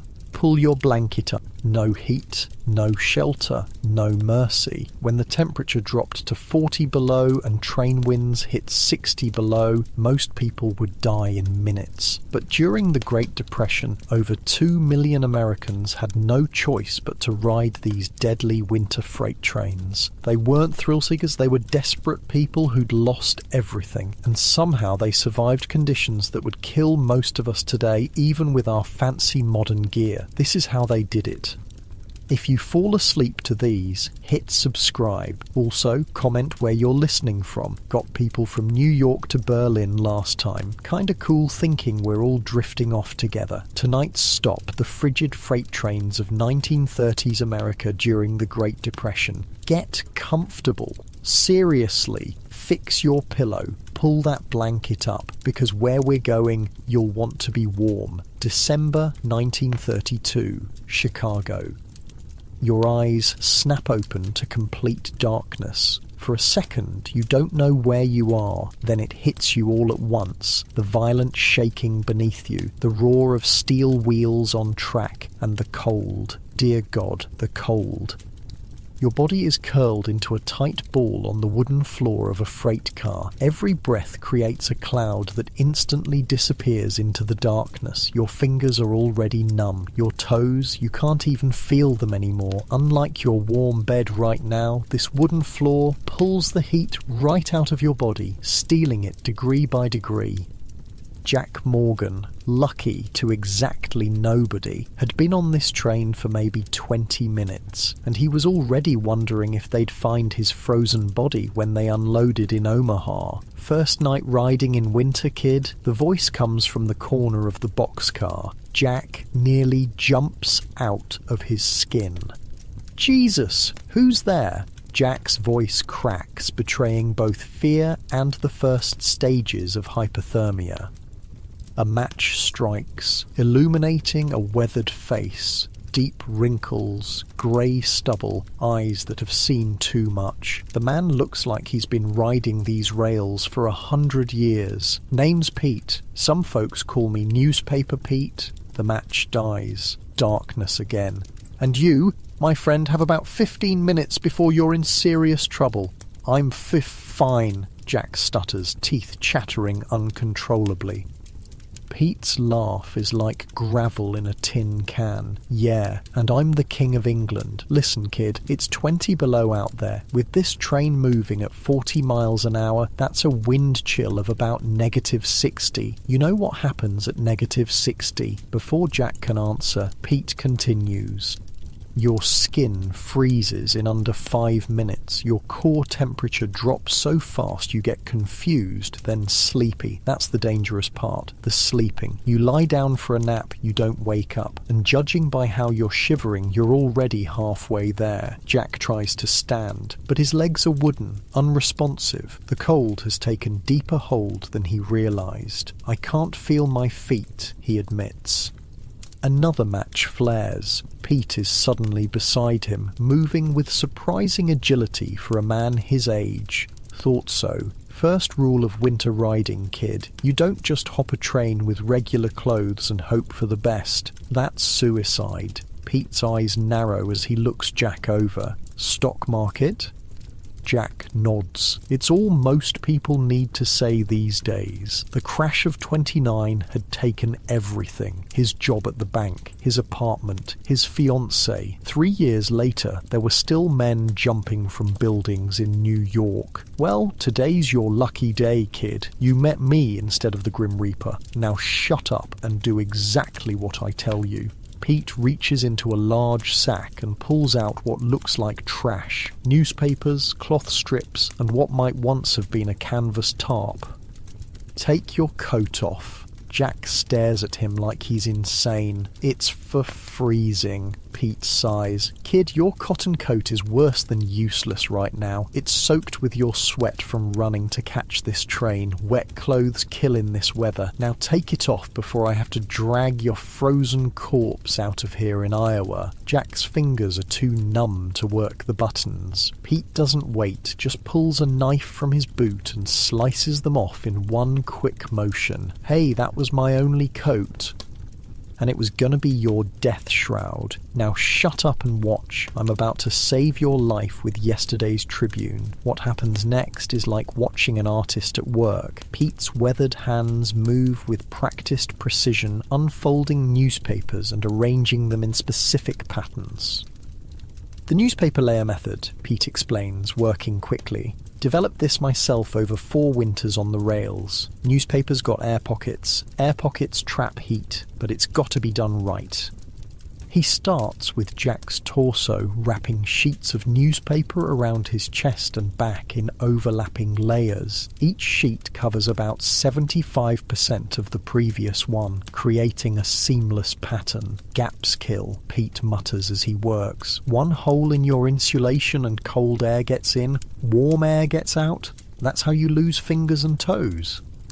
The next 15 minutes are a masterclass in survival. Pete wraps Jack's entire body, torso, arms, legs, in layers of newspaper, securing each section with strips of cloth torn from what Jack realizes are old shirts and pants. Joints are tricky, Pete explains, paying special attention to Jack's elbows and knees. Movement creates tears, tears create gaps, gaps kill. He reinforces these areas with extra cloth and small pieces of canvas.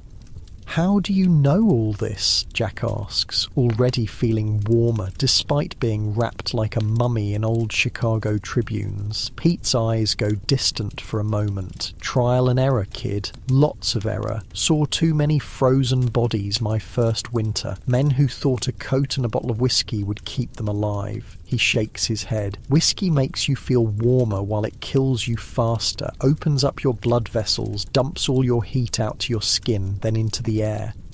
Jack is fascinated despite himself. You learn this in the army or something? Nah, School of Hard Knocks. Now hold still. Pete pulls out a large overcoat, at least 2 sizes too big for Jack.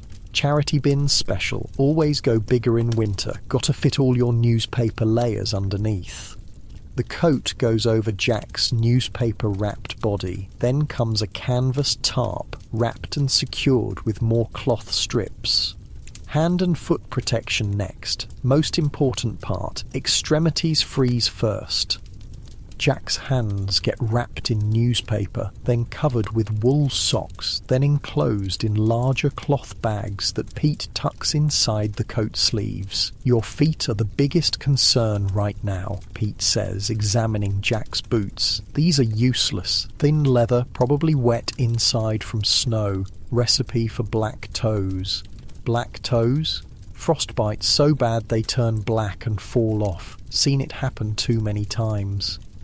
Jack feels sick. Pete doesn't seem to notice as he pulls off Jack's boots and socks in one motion. Jesus, your feet are already white. Another hour and you'd be in trouble. Pete works even faster now. He wraps each of Jack's feet in newspaper, covers them with 3 pairs of socks pulled from his seemingly bottomless sack, and then produces a pair of oversized boots. Won't win any fashion contests, but they'll keep you alive, stuffed with more newspaper for insulation.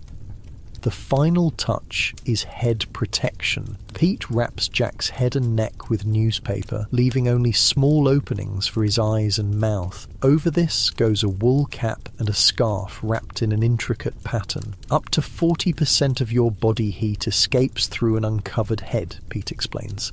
That's why all these young bucks die even with coats on. Forget their heads, they might as well be naked in a blizzard. When Pete is finished, Jack looks like a bizarre mummy, wrapped in papers and rags. But the difference is immediate and shocking. For the first time since boarding the train, he's not shivering. Better, right? Pete grins, revealing several missing teeth. Now the important part, this isn't set and forget. Gotta check your layers every 30 minutes. Paper tears. You sweat. It gets wet. Wet paper doesn't insulate. He hands Jack a small waterproof bag made from oiled cloth. Spare newspapers and cloth strips. Learn to do repairs in the dark and check your fingers and toes every 15 minutes. Loss of feeling is your warning sign. Can't feel your pinky? Add more insulation or move around. Jack flexes his fingers inside their cloth cocoons. I can feel them again. It's amazing. Not amazing. Just science and experience. Pete settles back into his corner of the car. Warm enough to hear a story now? Jack nods eagerly. There's something about this old hobo that commands respect. He's clearly survived conditions that have killed others. Good. Because you need to understand what we're up against. Winter of 30, I was on a train like this one, headed through North Dakota. Temperature dropped to 40 below. Had a young guy with me, kinda like you. Name was Thomas, college boy who lost his scholarship when his daddy's business went bust. Pete's eyes go distant again, looking at something Jack can't see.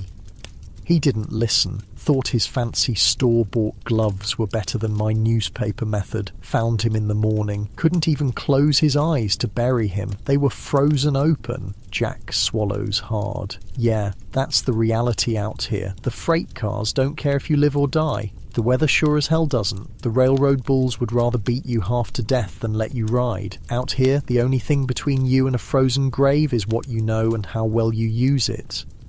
Pete strikes another match, lights a small stub of candle. So I'm gonna teach you everything. Not because I'm a nice guy, I'm not, but because winter riders look out for each other. It's the code. Someone taught me, now I teach you. Someday you'll teach someone else.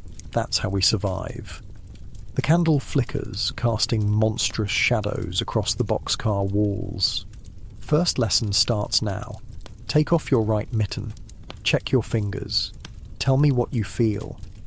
Jack does as instructed. His fingers are pink again, with feeling returning in pins and needles. They hurt, actually. Good. Pain means blood flow. Dead tissue doesn't hurt. Now put that mitten back on before you lose what you've gained. For the next hour, as the train rumbles west through the frozen Illinois countryside, Pete teaches Jack the basics of the newspaper insulation system, the layers, the wrapping pattern, how to secure it, how to repair it, when to add more, when to adjust it.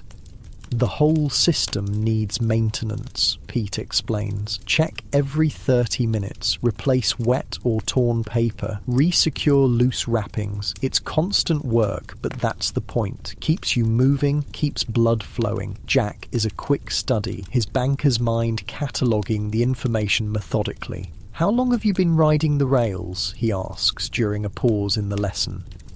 Pete considers this. Since 29, was a carpenter before that, had a house in Tulsa, wife, 2 kids. He shrugs. Bank took it all. I worked at a bank, Jack admits quietly. Pete's laugh holds no humour. Ironic, ain't it? Don't worry, kid. I don't hold grudges. You were probably just a clerk, like most of the boys out here now. The real thieves are still eating steak in New York. A sudden lurch of the train sends them both sliding towards the boxcar door. Jack's heart leaps into his throat as he scrambles for purchase on the wooden floor. Rule 2 of winter riding, Pete says calmly, not even bothering to brace himself. Always know where you are in the car. Count paces from each wall. Know where the doors are. Know where the supports are. Your life might depend on grabbing something solid in the dark. As if to punctuate his point, the train takes a sharp curve and a blast of Arctic air knifes through the partially open boxcar door. Jack gasps as the cold finds the tiny gaps in his newspaper armour. Feel that? Pete asks. That's what kills. 1 minute you're fine in your layers. Next minute a door slides open wider or wind changes direction and suddenly you've got 60 below air hitting you. You've got maybe 2 minutes to react. What do I do if that happens? Jack asks, trying to keep the fear from his voice. Depends where it hits you. If it's your hands or feet, tuck them deeper into your coat. If it's your face, cover everything but your eyes with your scarf. If it's your whole body... Pete pauses. That's when you need shelter. And that's tomorrow's lesson. The train begins to slow, the rhythmic clacking of wheels changing pitch. Water stop, Pete says, instantly alert. Now you learn about bulls. Bulls? Railroad security. They find us, they beat us, arrest us, or just throw us off the moving train, especially in winter. They know it's a death sentence. Some of them enjoy that part. Jack feels a chill that has nothing to do with the temperature. What do we do? Pete is already gathering his few possessions. We move. Fast. Follow me and stay quiet. Remember rule 3 of winter riding. Never stay in one car too long. Bulls check them at stops. The train slows further, brakes squealing. Pete moves to the door, peers out into the darkness. We've got about 2 minutes before they reach this section. We need to move 3 cars up. Can you make that in your new outfit? Jack tests his movement. The newspaper layers restrict him somewhat, but not as badly as he'd feared. I can make it. Pete nods approvingly. Good. Now watch me first. When the train stops completely, I'm going to slide this door wider, jump down and run along the side to the 4th car up. Count them carefully. I'll be waiting at the door. If you don't make it in 1 minute, I'm closing the door to stay warm. Understand? Jack nods, heart pounding. One more thing, Pete says, his voice deadly serious. If you see a bull, don't run. Drop to the ground and roll under the nearest car. Rather risk them not seeing you than getting caught in the open. They will beat you unconscious and leave you to freeze. The train jerks to a final stop. Steam hisses in the cold night air. Now! Pete slides the door open and jumps down into the snow. Jack follows, awkwardly clambering down from the boxcar. His feet sink into snow up to his ankles, but thanks to Pete's newspaper-stuffed boots, he doesn't immediately feel the cold. The night is clear and star-filled, brutally cold. Jack's breath clouds around him as he starts running alongside the train, counting cars as he goes. He can see Pete's shape ahead, moving with surprising speed and grace for an older man. 1 car, 2 cars, 3 cars. Jack's lungs are burning from the cold air, each breath feeling like swallowing broken glass. The newspaper layers make running awkward, and he nearly falls twice. Ahead, Pete has reached the 4th car and is already climbing up. He turns to help Jack, just as a shout rings out from behind. "Hey, stop, right there!" Jack freezes, looking back to see a lantern bobbing in the darkness, moving toward them fast. "Bull!" Pete hisses. Move your ass, kid.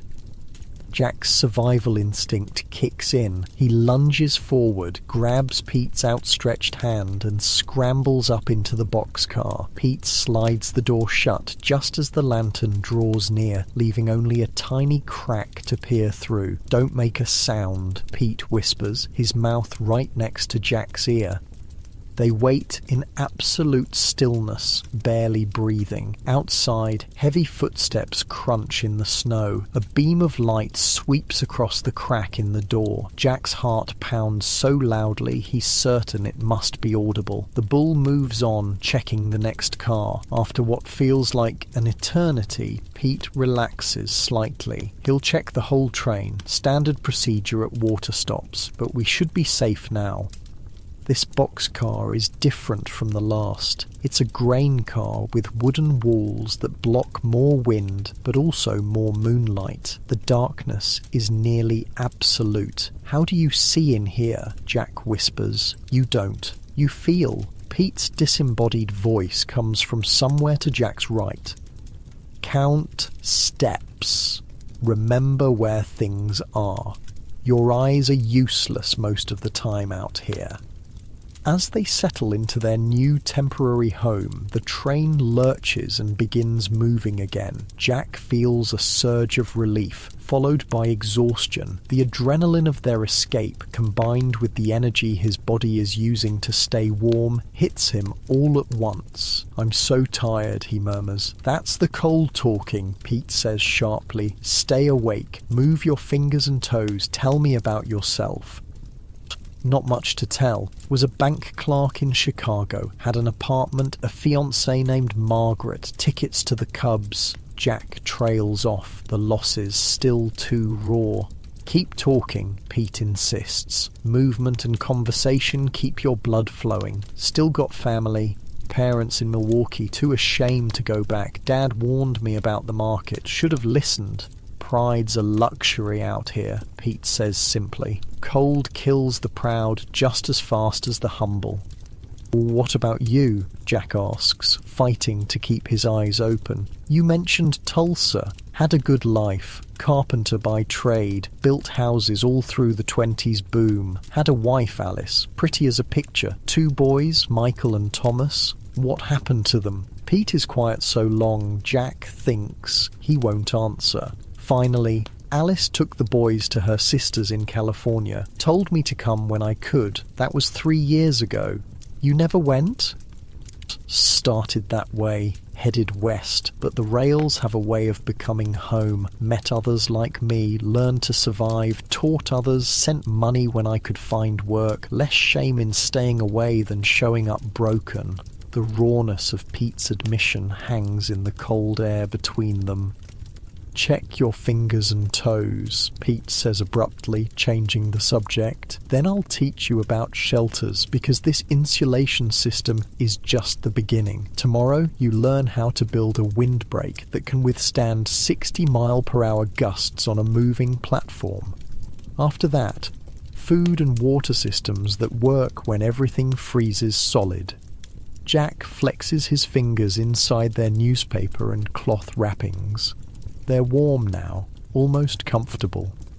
"Oh, why are you helping me?" he asks suddenly. In the darkness, he hears Pete shifting position. "Told you, it's the code. Winter riders look out for each other." But Jack senses there's more. Is that the only reason? Pete is silent again, and when he speaks, his voice has lost its gruffness. "You remind me of someone. College boy who didn't listen. Thought he knew better than an old hobo." The train picks up speed, rushing westward through the frozen night. Jack waits, sensing Pete isn't finished. "My son, Thomas. Last letter from Alice said he left home to find me. That was last winter." Pete's voice is flat, emotionless. "Never found him, but I find boys like you instead. Maybe someone found him, taught him what I'm teaching you." The implications sink into Jack's mind like stones into a still pond. "I'm sorry," he says inadequately. "Don't be sorry. Be smart. Be alive in the morning." Pete's voice regains its edge. "Now, about those shelters. The train thundered through the night, steel wheels pounding a hypnotic rhythm on the frozen tracks. Inside the grain car, Pete was using the faint moonlight seeping through cracks to demonstrate the finer points of newspaper insulation. Most folks who try this get the basic idea but miss the details, Pete explained, adjusting the layers around Jack's wrists. See how I'm overlapping these edges? That's critical. Creates a seal that traps body heat. Jack nodded, fascinated despite his exhaustion. The cold that had nearly killed him an hour ago was now held at bay by nothing more than yesterday's news and some cloth strips. But this is just emergency protection, Pete continued. Gets you through the first night. Real winter riders need shelter systems, especially in cars like this where the wind finds every crack. Pete moved to the corner of the boxcar, his silhouette barely visible in the darkness. This is where you want to be. Corner gives you 2 walls, cuts wind exposure in half. He pulled items from his pack, what looked like wooden slats, a coil of rope and canvas scraps. Always collect materials during daylight stops. Railroad yards are full of useful junk if you know what to look for. Won't the bulls catch you scavenging? Jack asked. Pete's laugh was dry. Bulls patrol riding spots, not scrap piles. Look like you belong. Walk with purpose. Nobody looks twice. Jack watched as Pete began constructing something in the corner. Even in near darkness, his movements were precise, practiced. What are you building? Corner shelter, triangular windbreak, gives maximum protection with minimum materials. Pete worked methodically, positioning a horizontal support beam across the corner approximately 4 feet from the floor. He secured it with rope to create a frame that extended about 6 feet along each wall. Framework has to support covering materials while resisting wind pressure. On a moving train at 45 miles per hour, that's like a constant hurricane. Jack moved closer, intrigued. Where did you learn engineering like this? Told you I was a carpenter. Built houses for 15 years. Same principles apply, just smaller scale and moving at 50 miles per hour. Pete positioned vertical supports every 2 feet along the horizontal beam, creating a framework that looked surprisingly solid.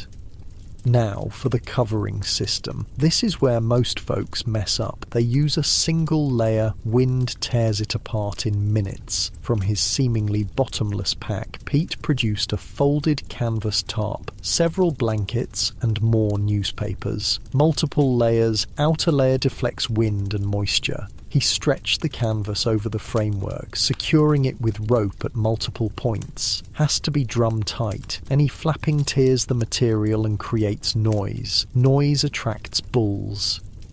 Next came the inner layer. Blankets positioned about 6 inches inside the canvas, creating an air gap. Air gap is crucial. Extra insulation. Same principle as the newspaper layers on your body. Pete then addressed the floor. Ever notice how cold seeps up through your feet when standing on ice?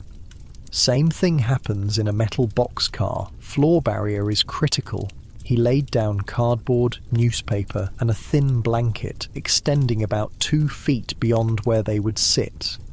Thermal barrier prevents cold transfer from the metal floor, saves your ass, literally. Sit directly on metal at these temperatures and your backside freezes in minutes. Jack was impressed. The makeshift shelter looked surprisingly effective, creating a protected space in the corner of the otherwise brutally cold boxcar. What about getting in and out? Jack asked. Entrance system, Pete said, demonstrating an overlapping flap in the covering. Opens from inside, seals tight when closed. Position it away from the wind direction. Creates a vestibule area for removing snow and ice before entering the main shelter. Jack nodded, trying to memorize every detail. His life might depend on this knowledge soon.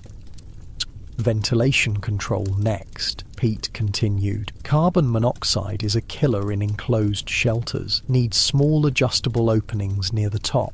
He indicated small flaps that could be opened or closed, positioned to create air circulation without drafts, can be quickly sealed if temperatures drop too low. The entire structure was anchored to solid parts of the boxcar with an intricate web of ropes. Anchor system distributes stress across the framework, has to flex with train movement while maintaining structural integrity. Pete stepped back, surveying his work. Quick release connections here and here. He pointed to specific knots. If bulls discover us, shelter can be dismantled in seconds. All materials arranged for rapid packing. The lesson continued, with Pete explaining how to monitor weather from inside the shelter, small observation ports that could be opened to check conditions without exposing the entire shelter to wind and cold. Temperature monitoring is simple. Watch your breath. See ice forming on shelter walls. Adjust ventilation accordingly. When the shelter was complete, Pete gestured for Jack to enter. The difference was immediate and remarkable. Outside, the boxcar was a frozen metal tomb. Inside Pete's shelter, it was merely cold rather than lethal. "This is amazing," Jack said, genuine admiration in his voice. Pete shrugged off the compliment. "Not amazing. Necessary. Now get some sleep. I'll take first watch." "Watch for what?" "Bulls, weather changes, unexpected stops, sleep in shifts, standard procedure for winter riding." Jack wanted to protest, to offer to take the first watch, but exhaustion was quickly overwhelming him. The newspaper insulation combined with the shelter created enough warmth for his body to finally relax. 2-hour shifts, Pete said firmly. "I'll wake you. Remember to check your extremities every time you wake up. Frostbite can happen during sleep without you feeling it." Jack nodded, already drifting. The last thing he heard before sleep claimed him was Pete's voice, surprisingly gentle. "You did good tonight, kid. Most newcomers don't make it past the first hour." Jack woke to Pete's hand, gently shaking his shoulder. "Your watch, kid. 2 hours till dawn." Jack blinked, disoriented. For a moment he was back in his Chicago apartment, waking for his shift at the bank. Then reality crashed back. The boxcar, the cold, his new life as a hobo. "Check your fingers and toes," Pete reminded him. Jack did as instructed. Everything still had feeling, though his feet were colder than he'd like. "Feet are a bit numb," he admitted. Pete nodded. "Common after sleeping. Blood flow decreases. Move them around, get circulation going." Jack flexed his feet inside their newspaper wrappings, feeling pins and needles as warmth returned. "While you do that, I'll teach you the maintenance routine," Pete said. Over the next 30 minutes, Pete demonstrated how to check and repair the newspaper insulation system. Certain areas, armpits, groin, behind the knees, created more moisture from sweat. These needed more frequent replacement. "Wet newspaper is worse than no insulation," Pete explained. "Conducts cold directly to your skin." He showed Jack how to replace sections without removing the entire system, working in small areas to maintain overall warmth. "Your body is the furnace. These layers just keep the heat from escaping. Lose too many layers at once, furnace can't keep up." Jack was a quick study, his hands becoming more confident as he practiced the techniques. "What's our plan?" he asked as they finished the maintenance routine. "Where's this train headed?" "West," Pete said simply. "Probably Denver eventually, but we'll likely jump off before then." "Why not ride it all the way?" "Oh, longer rides mean more risks. More bulls, more weather changes, more chances for something to go wrong. Winter riding is about short hops between safe spots." "Safe spots?" "Hobo jungles near rail yards, places to warm up, get real food, share information. Network of spots across the country, some better than others in winter." Jack nodded, filing away this new information. "And where are we going?" Junction City, Kansas. Good winter jungle there. Man named Boxcar Bill runs it. Best shelter builder on the rails. Makes my setups look amateur. Pete gestured for Jack to take position by the small observation port. Watch duty, look for lights, listen for changes in train rhythm. Wake me for any of these. Bulls with flashlights, trains slowing unexpectedly, sudden weather changes, or sunrise. With that, Pete curled up in the corner of their shelter and was asleep almost instantly, a skill Jack envied. Alone with his thoughts, Jack stared out the tiny port. The landscape was a moonlit blur of snow-covered fields and occasional distant farmhouses, each showing warm, golden windows that stirred painful memories of the life he'd lost. Margaret would be waking soon in the apartment they once shared, now occupied by her and her new fiancé, a doctor who hadn't lost everything in the crash. Jack didn't blame her. 3 years was a long time to wait for a man to rebuild his life, especially when that man kept sliding lower instead of recovering. The train began to slow. Jack tensed, remembering Pete's warnings. He watched intently for lights that would indicate bulls, but saw none. Still, the train continued decelerating. "Pete," Jack whispered, gently shaking the older man's shoulder. "Train's slowing. Don't see any bulls, though." Pete was instantly alert, no trace of sleepiness. "Where are we?" he asked, moving to the observation port. "No idea. Just fields as far as I can see." Pete studied the terrain, then relaxed slightly. Water stop at Solomon Creek. No station, just a water tower. Bulls rarely check these stops, but stay alert. The train ground to a halt. In the sudden silence, Jack could hear water rushing, presumably into the locomotive's tanks. "Quick lesson," Pete said softly. "Water stops last about 15 minutes. Perfect time for shelter maintenance without the train movement making everything harder." He showed Jack how to tighten loose supports, adjust ventilation based on changing wind directions, and reinforce stress points that had weakened during travel. "Every stop is an opportunity," Pete explained. "Fix what needs fixing, never waste a stable platform." The stop also gave Pete a chance to evaluate their insulation layers in better light from the moonlight streaming through the larger cracks of the stationary boxcar.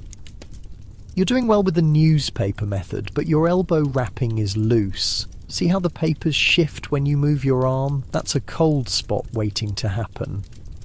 He demonstrated the correct technique, overlapping papers with tighter cloth bindings that still allowed movement. Balance is key. Too tight restricts blood flow, causes frostbite. Too loose lets cold air in, also causes frostbite. Both end with missing fingers and toes.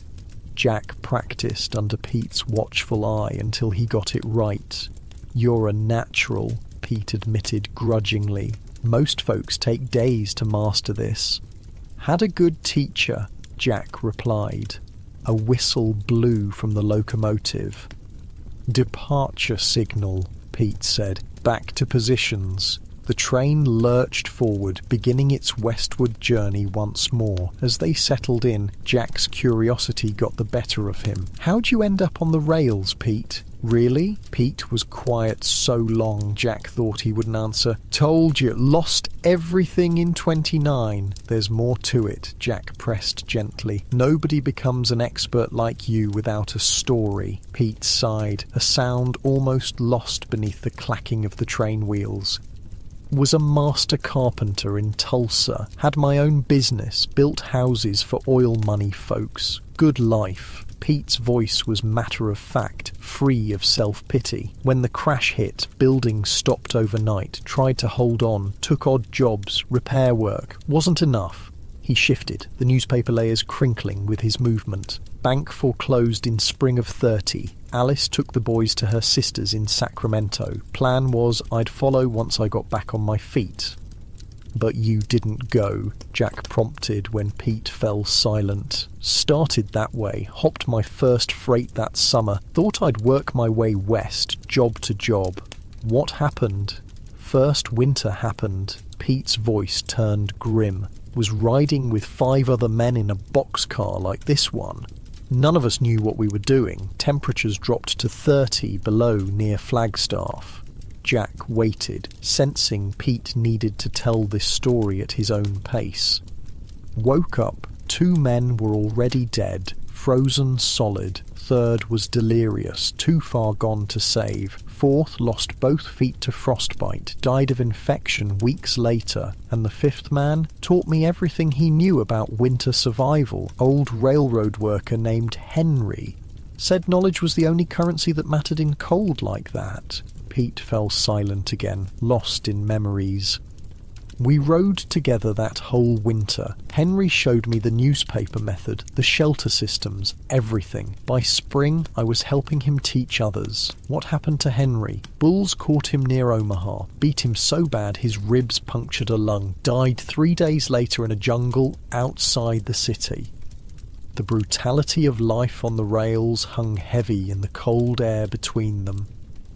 After that, I just kept going, east in summer, south in winter, learning more techniques, teaching when I could, sending money to Alice when I found work. You never tried to reach California. Pete's laugh held no humour. Sent a letter once I had the newspaper method perfected. Told Alice I was coming. She wrote back that Thomas had left home to find me, said he was riding the rails, looking for his father. Jack understood now. That's why you're out here still, looking for him. Pete nodded. Been 3 years, ridden every major line, checked every jungle, asked every rider I meet. No sign of him? Stories, rumours. Boy fitting his description seen in Denver, in Seattle, in Chicago. Always just missed him, or wasn't him at all. The train took a sharp curve, and both men braced themselves against the shelter wall. So I keep riding, Pete continued once the train straightened out. Keep teaching. Figure if I can't find him, maybe I can make the rails safer for him and for boys like you who don't know any better than to jump a freight in winter with nothing but a thin coat. Jack didn't know what to say. The man's dedication to finding his son was both heartbreaking and admirable. We'll find him, Jack said finally, surprising himself with the conviction in his voice. Pete gave him a long look. Maybe. But first, we need to find Junction City and Boxcar Bill, because my newspaper trick and corner shelter are just the basics. Bill's the real master of winter survival. A thought occurred to Jack. Could your son have found Bill too, if Bill's so well known? Pete's eyes widened slightly, as if this possibility hadn't occurred to him. Been through Junction City 4 times in 3 years. Never thought to ask Bill specifically about Thomas. He shook his head, getting sloppy, too focused on moving, not enough on asking the right questions. We'll ask him together, Jack said firmly. Pete nodded, a new determination visible even in the dim light. First, you need to master this, Pete said, returning to the lesson, because Junction City is still 12 hours away, and this storm isn't done with us yet. Jack followed Pete's gaze to the observation port, where snowflakes had begun swirling more thickly in the moonlight. Blizzard coming, Pete said grimly, barometric pressures dropping. Can feel it in my bad knee. What does that mean for us? Means we're about to test everything I taught you under the worst possible conditions. Pete reached into his pack and pulled out more newspapers and cloth strips. Double layer everything. Reinforce all stress points. This is no drill, kid. Storm like this can kill even experienced riders if they get careless. They worked in focused silence, adding layers to their insulation systems and reinforcing the shelter. Pete was methodical, his decades of experience evident in every precise movement. Too many folks panic in blizzards, Pete explained as they worked. Waste energy, sweat through their layers, create moisture that freezes. Stay calm, work smart, Outside their shelter, the wind picked up, whistling through the boxcar's seams. Snow began to accumulate on the observation port. "Close all but one ventilation opening," Pete instructed. "Keep that one just barely open. Need airflow, but minimal heat loss." Jack followed Pete's instructions exactly, understanding now that these weren't just lessons, they were the difference between life and death. "What about food?" Jack asked suddenly, realizing he hadn't eaten since the previous morning. Winter riding rule: always carry emergency rations. Pete reached into an inner pocket and produced 2 hard biscuits and what looked like a strip of dried meat. Hardtack and jerky. Not fancy, but won't freeze solid like other foods. He broke each in half, giving Jack a portion that seemed meagre but was clearly valuable in these conditions. "Eat slowly, small bites, let it soften in your mouth before swallowing, conserves water." Jack took a bite of the hardtack. It was like trying to eat a brick, but following Pete's advice, he let it soften before attempting to chew. "Water is trickier," Pete continued. "Canteens freeze in these temperatures." He showed Jack a small metal flask tucked against his body under several newspaper layers. "Body heat keeps it liquid. Small sips only. When it runs low, we'll melt snow using body heat." As they ate their sparse meal, the storm intensified. The boxcar shuddered against powerful gusts, and the temperature dropped noticeably despite their shelter. "Storm's worse than I thought," Pete admitted, peering through the observation port at the white void outside. "Train might stop if the tracks drift over." "Is that bad?" "Depends where it stops. Middle of nowhere? Very bad. Near a town? Workable." Jack tried to keep his rising anxiety in check. He'd survived one night thanks to Pete's knowledge. Surely they could weather this storm too. "What's the worst winter situation you've faced?" Jack asked, partly to distract himself, partly to learn. Pete considered the question. "Winter of 31, Nebraska. Train got stranded in a blizzard like this one. 12 of us trapped in 3 boxcars." "What happened?" "Temperature hit 35 below. Wind gusts to 60 miles per hour. No towns for miles. No rescue coming." Pete's eyes took on that distant look again, seeing something far away in time. Man named Eddie took charge, called himself Emergency Eddie, had been a medic in the Great War, organised us into a survival unit. Jack leaned forward, invested in the story, despite his fear of the howling storm outside. Eddie had us combine our individual shelters into one larger structure, positioned everyone in a circle with the weakest in the centre, created a rotation system so everyone got time in the warmest spots. Did it work? Pete nodded. 2 days we were stranded there. Temperature never rose above 20 below, but everyone survived. Eddie saved 12 lives with his system. Where is he now? Last I heard, riding the Union Pacific lines out of Omaha. Man's a legend among winter riders. The train began to slow again, the change in rhythm immediately noticeable. Pete frowned. Not a scheduled stop, could be drifts on the track. They waited in tense silence as the train ground to a complete halt. The sudden stillness was almost more unnerving than the movement had been. "Now we wait," Pete said calmly. "Could be minutes, could be hours." "What if it's days?" Jack asked, voicing his worst fear. "Then we implement Eddie's protocols." Pete's voice was steady, reassuring. "We have shelter, we have basic food and water, we have knowledge, 3 most important survival tools." Outside, the blizzard raged, snow and wind turning the world into a frozen hell, but inside their tiny shelter, constructed of scavenged materials and newspaper, they had created a space where survival was possible. "Get some rest," Pete suggested. "I'll wake you if anything changes." Jack nodded, suddenly exhausted again. The combination of stress, cold, and his body's efforts to stay warm was draining his energy. tomorrow," Pete said, as Jack settled into the corner of their shelter. "I'll teach you the full details of the insulation system, every layer, every wrapping pattern, every securing technique. By the time we reach Junction City, you'll be able to build this in total darkness during a blizzard."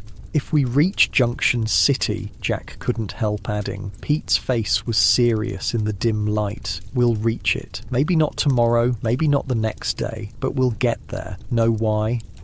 Jack shook his head. "Because giving up isn't an option out here. The minute you think you might not make it is the minute you start making fatal mistakes. On the winter rails, confidence isn't a luxury. It's a survival tool." With that wisdom echoing in his mind, Jack closed his eyes. The last thing he heard before drifting off was Pete's voice, reciting what sounded like a mantra.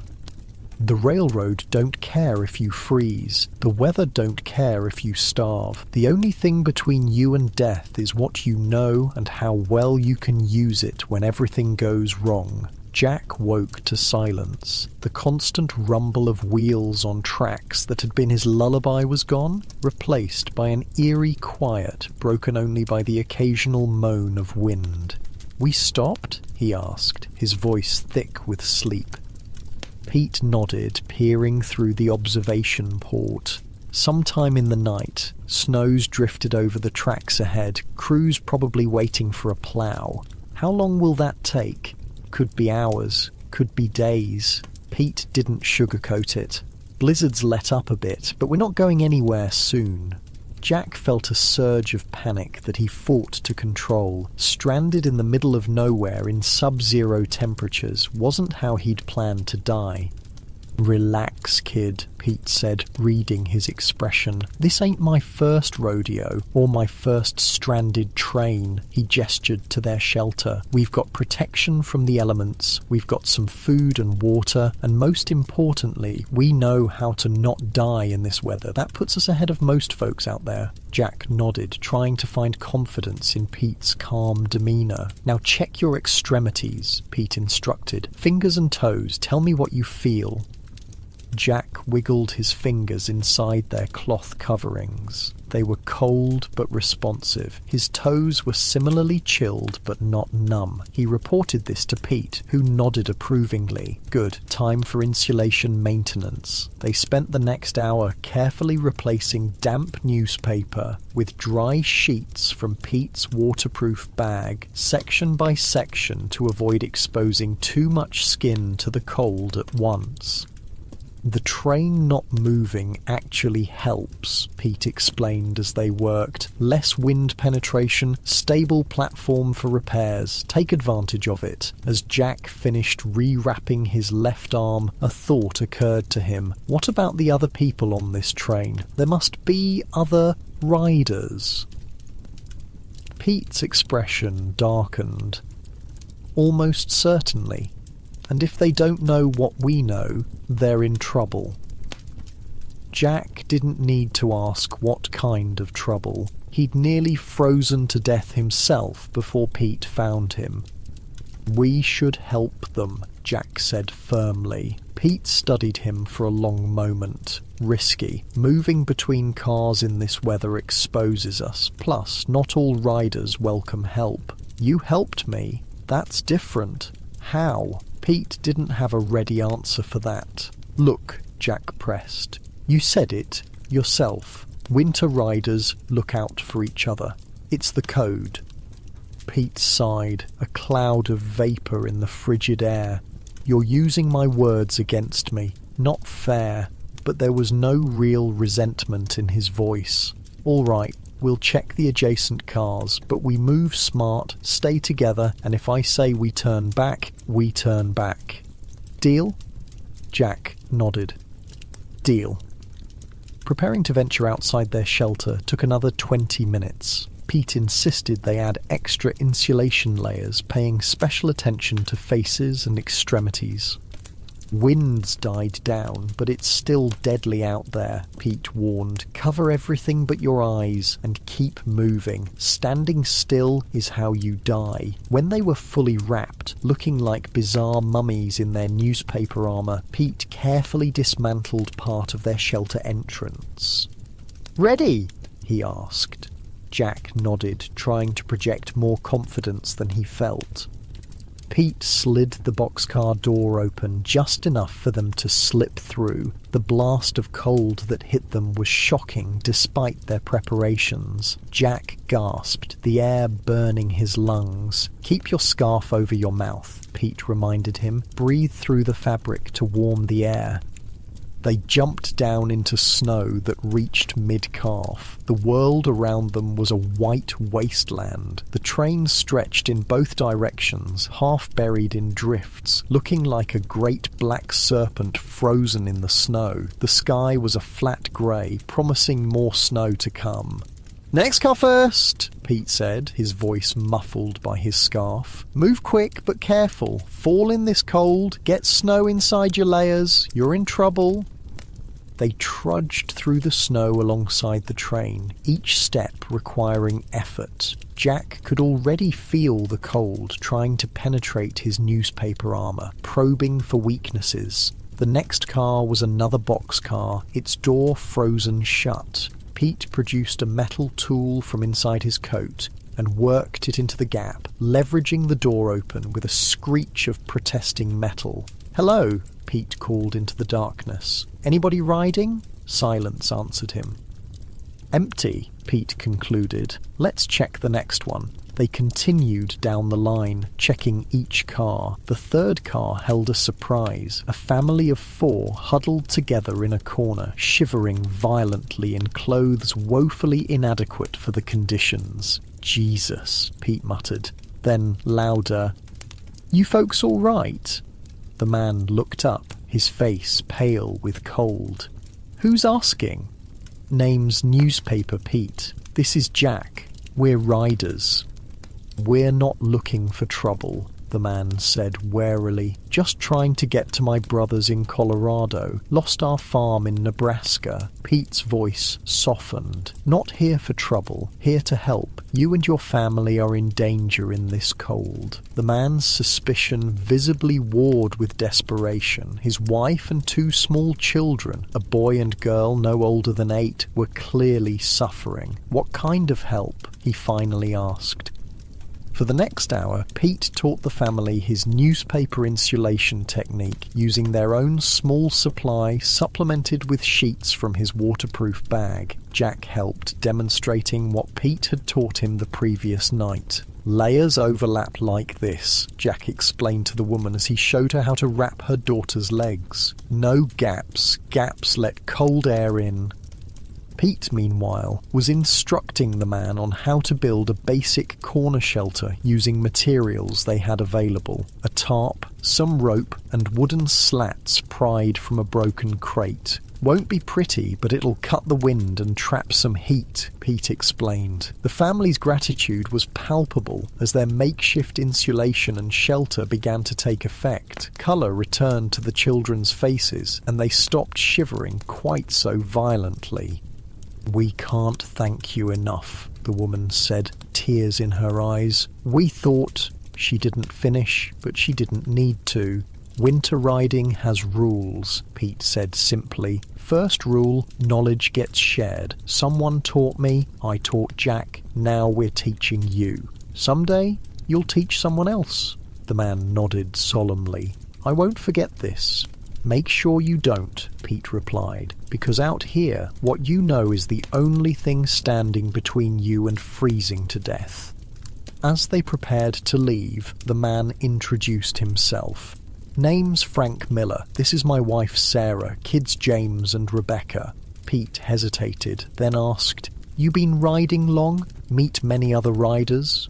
"About 2 months now. Met quite a few." "Why?"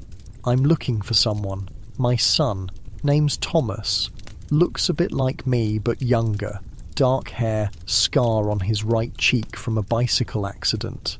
Frank shook his head. "Sorry, haven't seen anyone matching that description." Pete nodded, disappointment evident despite his attempt to hide it. If you do, tell him his father's looking for him, following the main lines. Junction City, Kansas is our next stop.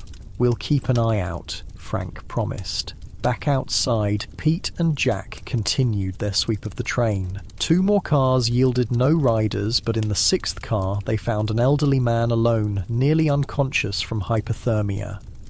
"Bad case," Pete muttered, kneeling beside him. "Help me get his wet clothes off. They're worse than nothing at this point." Together, they stripped the old man of his sodden jacket and pants, replacing them with layer after layer of newspaper bound with cloth strips. "Got to warm his core first," Pete explained as they worked. "Extremities can wait. Heart needs to keep pumping." They wrapped the man in every dry blanket and piece of canvas they could find. Then Pete instructed Jack to lie next to him.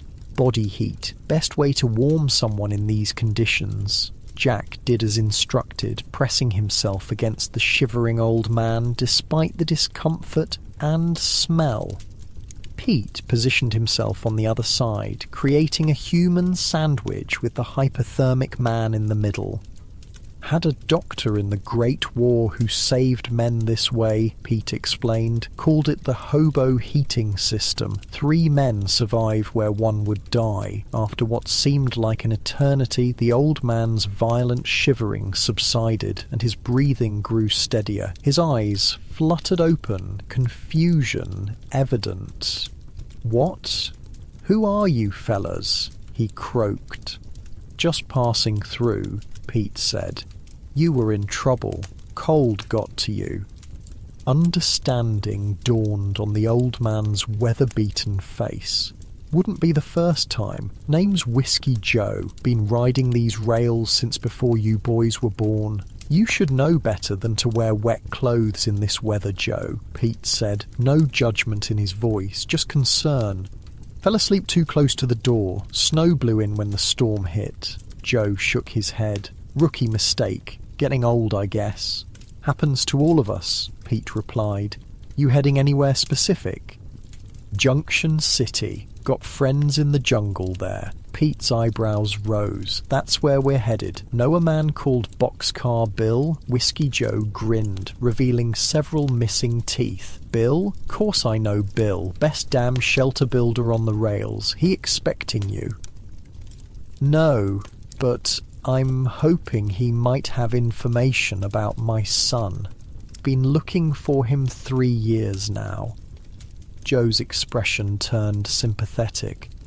"Lot of lost sons out here. What's his name?" "Thomas. Thomas Gardner." Joe shook his head. "Don't recall that name, but my memory ain't what it used to be. If anyone would know, it'd be Bill. Man hears everything." A whistle sounded from the front of the train. 3 short blasts. "Moving soon," Pete translated. "Plow must have cleared the tracks ahead." "You boys heading back to your car?" Joe asked. Pete glanced at Jack, a silent question passing between them. "Actually," Jack said, "think we'll ride with you for a while. Make sure you stay warm." Joe didn't argue, just nodded gratefully. For the next few hours, as the train slowly began moving again, Pete and Jack took turns checking on Joe and maintaining their insulation systems. Pete also took the opportunity to teach Jack more about winter survival on the rails. "Food's the next challenge," Pete explained. "Regular stuff freezes solid in these temperatures. Try biting into a frozen apple. You'll break your teeth."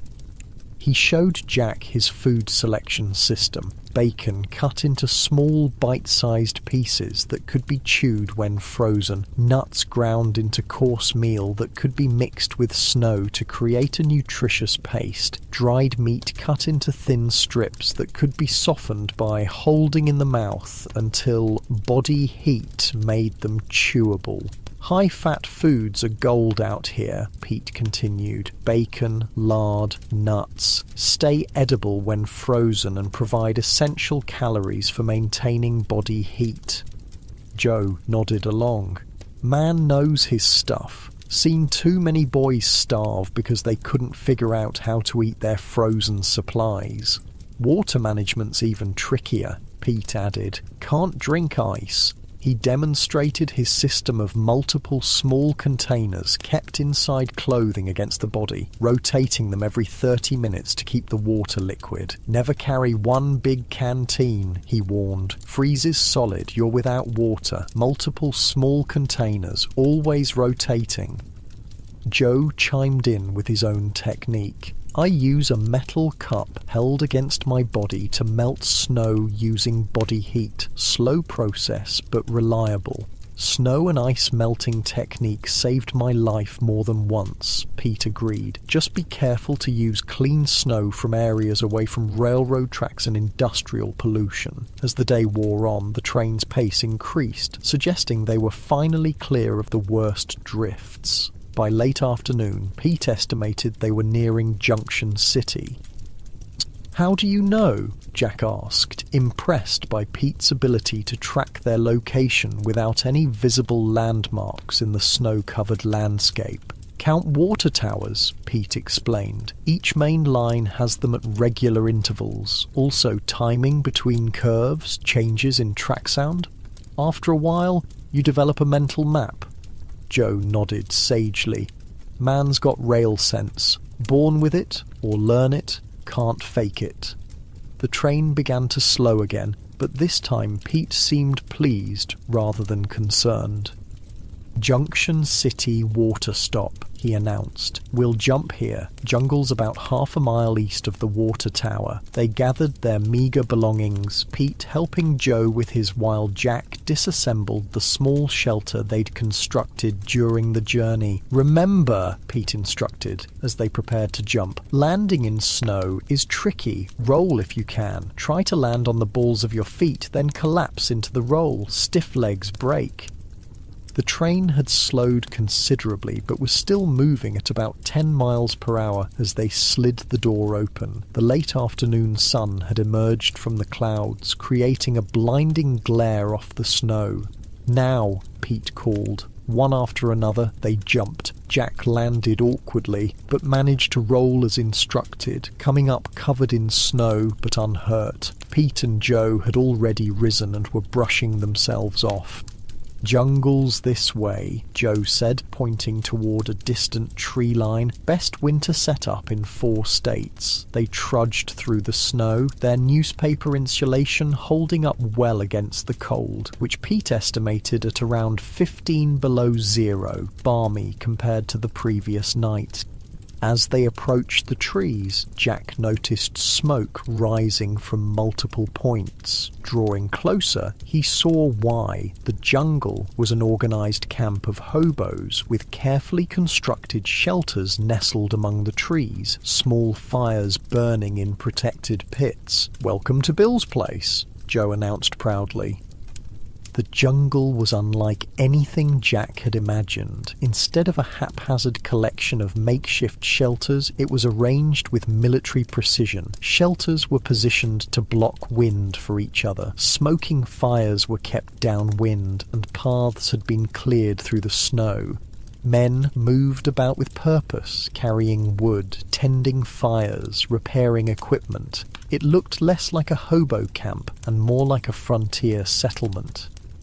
"Bill runs a tight operation," Pete explained, noting Jack's surprise. "Has to in winter. Disorder kills when it's this cold." They made their way toward the center of the camp, where a large structure stood out from the rest, built into the side of a small hill and reinforced with railroad ties. It looked surprisingly permanent. "Bill's headquarters," Joe explained. "Man's a genius with salvaged materials." As they approached, a tall, broad-shouldered man emerged from the shelter. His face was weathered, his beard streaked with grey, but his eyes were sharp and alert. He wore layers that Jack now recognized as the standard hobo winter gear, but with refinements he hadn't seen before. "Whiskey Joe!" the man called out. "Thought you were headed to Denver." "Change of plans," Joe replied. "Got caught in that blizzard. These boys saved my hide." The man turned his attention to Pete and Jack, assessing them with experienced eyes. "Newspaper, Pete," he said, recognition dawning. "Been a while." "Too long, Bill," Pete replied, the two men clasping hands firmly. "And who's the greenhorn?" Bill asked, nodding toward Jack. "Jack Morgan. Found him freezing in a boxcar out of Chicago. Been teaching him the newspaper method." Bill looked Jack over appraisingly. "He's still alive, so you must have taught him right." He gestured toward his shelter. "Come on in. Got a stove going." The interior of Bill's shelter was a revelation. Built partially underground, it used the Earth's insulation properties to maintain a temperature that, while not warm by normal standards, felt positively tropical after the bitter cold outside.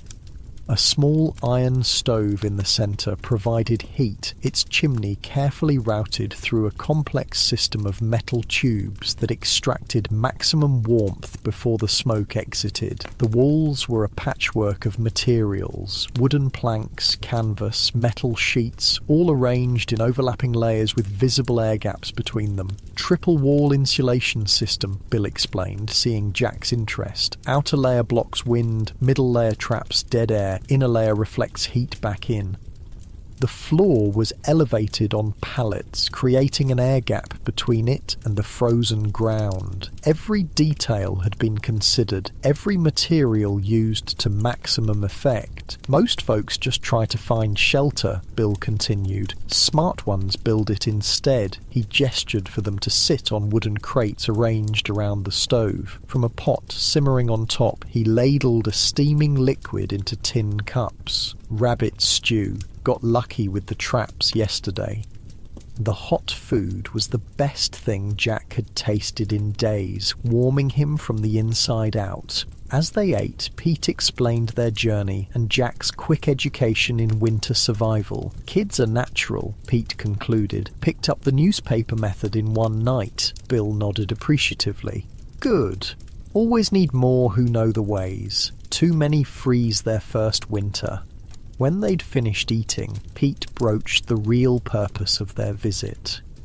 "Bill, I'm still looking for my son, Thomas Gardner. Been riding 3 years trying to find him." Bill's expression grew serious. "Yeah, you mentioned him last time through. Dark hair, scar on his right cheek." Pete nodded eagerly. "You've seen him?" "Not personally, but about 4 months back had a rider come through who mentioned meeting someone by that description in St. Louis. Said the kid was asking about you."